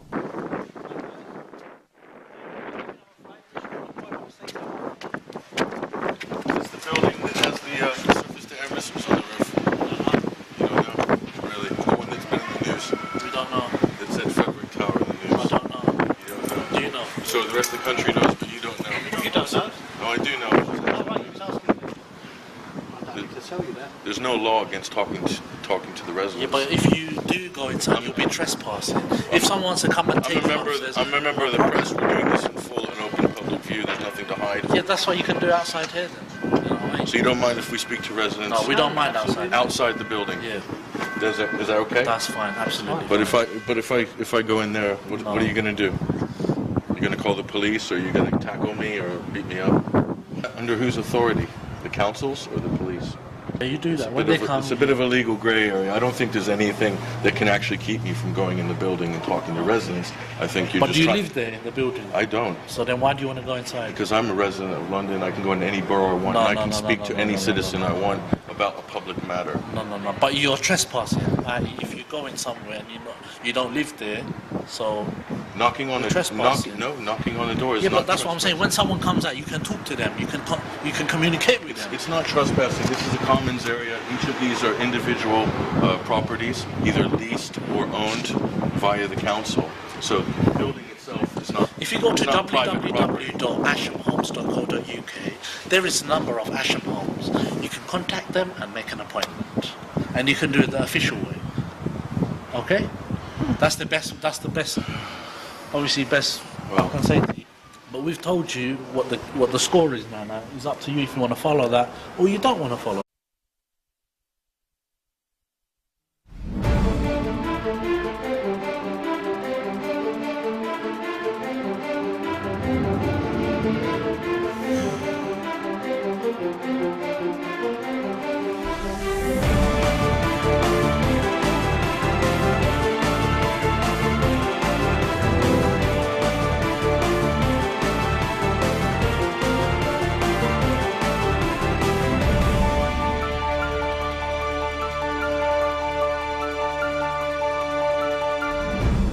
It's Thursday, the 26th day of July, 2012.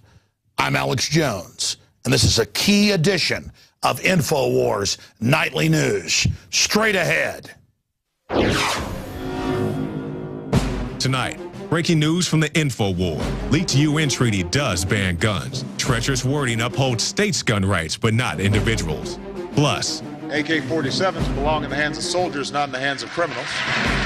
Right on cue, Barack Obama exploits last week's Batman massacre to begin the push for gun control. Will the Joker have the last laugh? Then, an estimated 500 military men and dogs will be used as law enforcement battalions. These soldiers, having served on tours in Afghanistan, will now be activated and based out of military bases across America to help local police forces. And Alex Jones talks with Larry Pratt of Gun Owners of America about the obvious link between the upcoming vote on the UN Small Arms Treaty and the unfolding PSYOP in Aurora, Colorado. All that and more, up next on the Infowars Nightly News.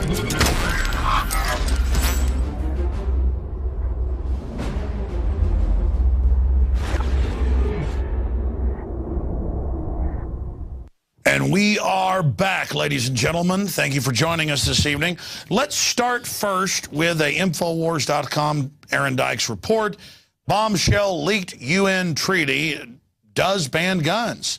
Treacherous wording upholds states' rights, that is nations' rights, to have a military but not individual rights.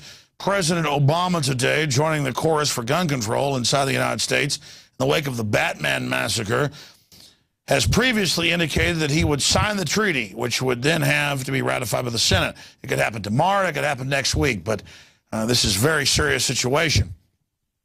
Each state party shall adopt national legislation and or appropriate national measures, regulations, and policies as may be necessary to implement the obligations of this treaty. And it gets into not letting citizens own guns unless it's for some special cultural event where you can have a gun, maybe at a military parade. Repeatedly, the treaty obligates states to establish national control systems, and it just goes on from there. Very scary, big news, huge news at Infowars.com. Please get it out. It specifically recognizes only the lawful private ownership and use of conventional arms exclusively for recreational, cultural, historical, and sporting activities. As the ATF has said, ban shotguns that are not for sporting. Well, it's not for sporting, it's protected from you. For states where such ownership and use are permitted or protected by law. So it says ban them everywhere else, but where it may be in law, only for hunting. Folks, it's a Trojan horse. They've been caught. The new treaty is out. It's been leaked. They've confirmed it's theirs. This is big news. Continuing, we have a video clip of this, don't we? Obama has come out and said the Second Amendment is Germany type stuff. We got a few months, maybe a year or so to turn the clock here. And this is way beyond puppet Obama or Romney. This is, folks, if you've studied history, you would be literally in chills right now. I know a lot of you have, that's why you're watching the show, but I mean, this is real. We're not here hyping all this stuff. I mean, this is dangerous. This is dangerous. They've got the Army patrolling all over the country now, getting ready for martial law to protect the criminals that took over. We got to write this debt off, and the people that invest in it, that's their problem, because there's no way it's going to bring the whole system down. It's like the government is Bane or something. Not Bane Capital, but Bane from Batman. I mean, they're that dangerous. What an incredible clip. Let's shift gears, speaking of the military now, from megabank to U.S. military and local police working together on American streets all over the country. Regular Army, Marines, National Guard. They are at the football games, the basketball games, the Little League games, checkpoints all over the highways. U.S. military and local police working together on American streets. And they've been ready for deployment with brigades in every city. And we've got in this article at Infowars.com all the statements by the generals, the Secretary of the Army, all of them. Why are they getting this ready now? This was built in the shadows for a long time. And again, it's about the criminal interests that have hijacked this country, trying to make sure we do what they say and stay signed on to their debt worldwide. We always think of being enslaved as like a foreign government comes and takes over. No, this is corporate. They wear suits and ties. They go to jail or we're slaves. It's a real simple equation. Okay, let's continue.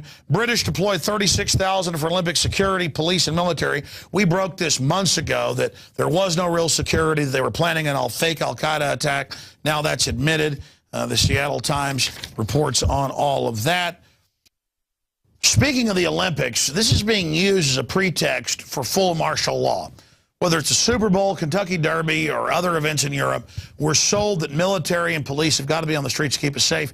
And missile batteries, because we're under attack by, I guess, the Germans or something, have to be on top of the buildings because of Muslim jihadis who our own governments fund to attack Libya and Syria are about to attack us any minute.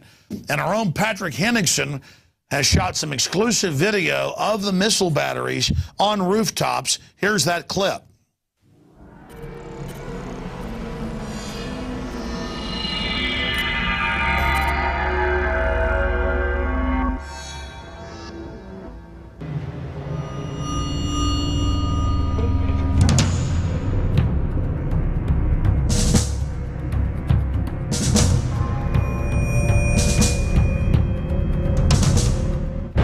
London 2012 Olympics. All the athletes are here in East London. It's all about football, tennis, basketball, decathlons, pentathlons, and also surface-to-air missiles on your rooftop.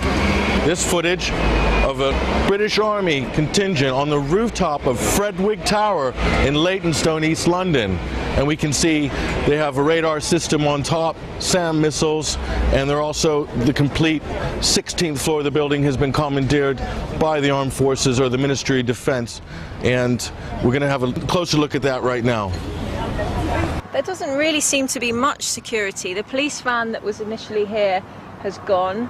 There's no one actually looking after the adjacent tower, which strikes me as odd because I assume that if you're on the top of the other tower, you have a kind of direct line to that tower.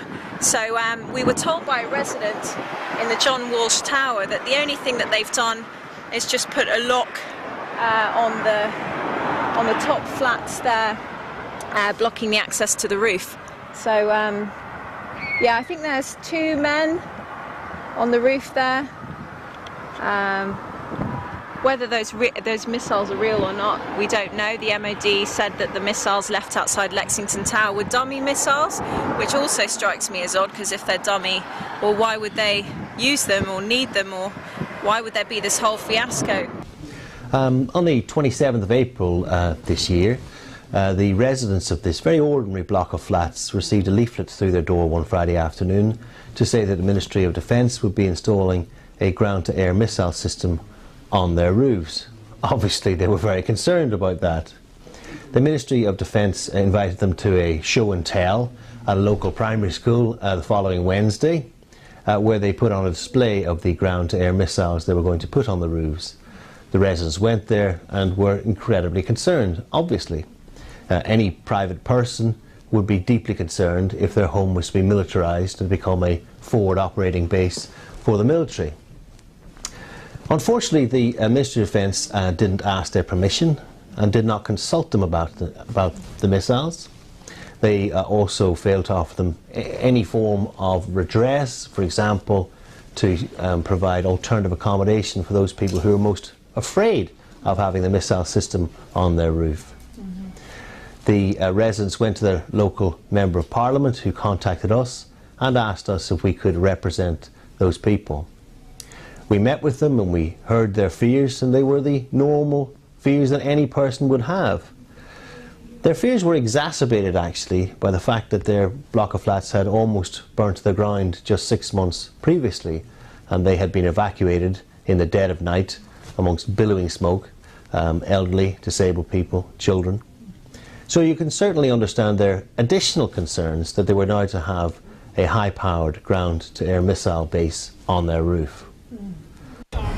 We've got 2 members of the army upstairs looking directly at us. No one's really willing to speak on camera about how they feel, although a lot of people have told us off record that, you know, this is a residential area, not a war zone, so people are understandably angry about it. We are being watched as we speak. Actually, there's a pair of binoculars looking directly at us on the 1, 2, I think 16th floor. Yes, we're hopefully going to try and speak to some people, but everyone we've spoken to is just worried, obviously, about being evicted after the Brian Whelan case, where he went publicly on camera and he filmed the missiles being unattended, and he was promptly evicted from his flat in Bow. So obviously people here are worried the same things will happen to them. So what are your feelings about the rockets and missiles on top of the Fredwick Tower that's just, what, 20 metres away from your doorstep? I think personally it's very dangerous, you know what I'm saying? Because I really think that there's no need for this, really, you know what I'm saying? Because I understand it's for security reasons, but not to this level, if you understand what I mean, because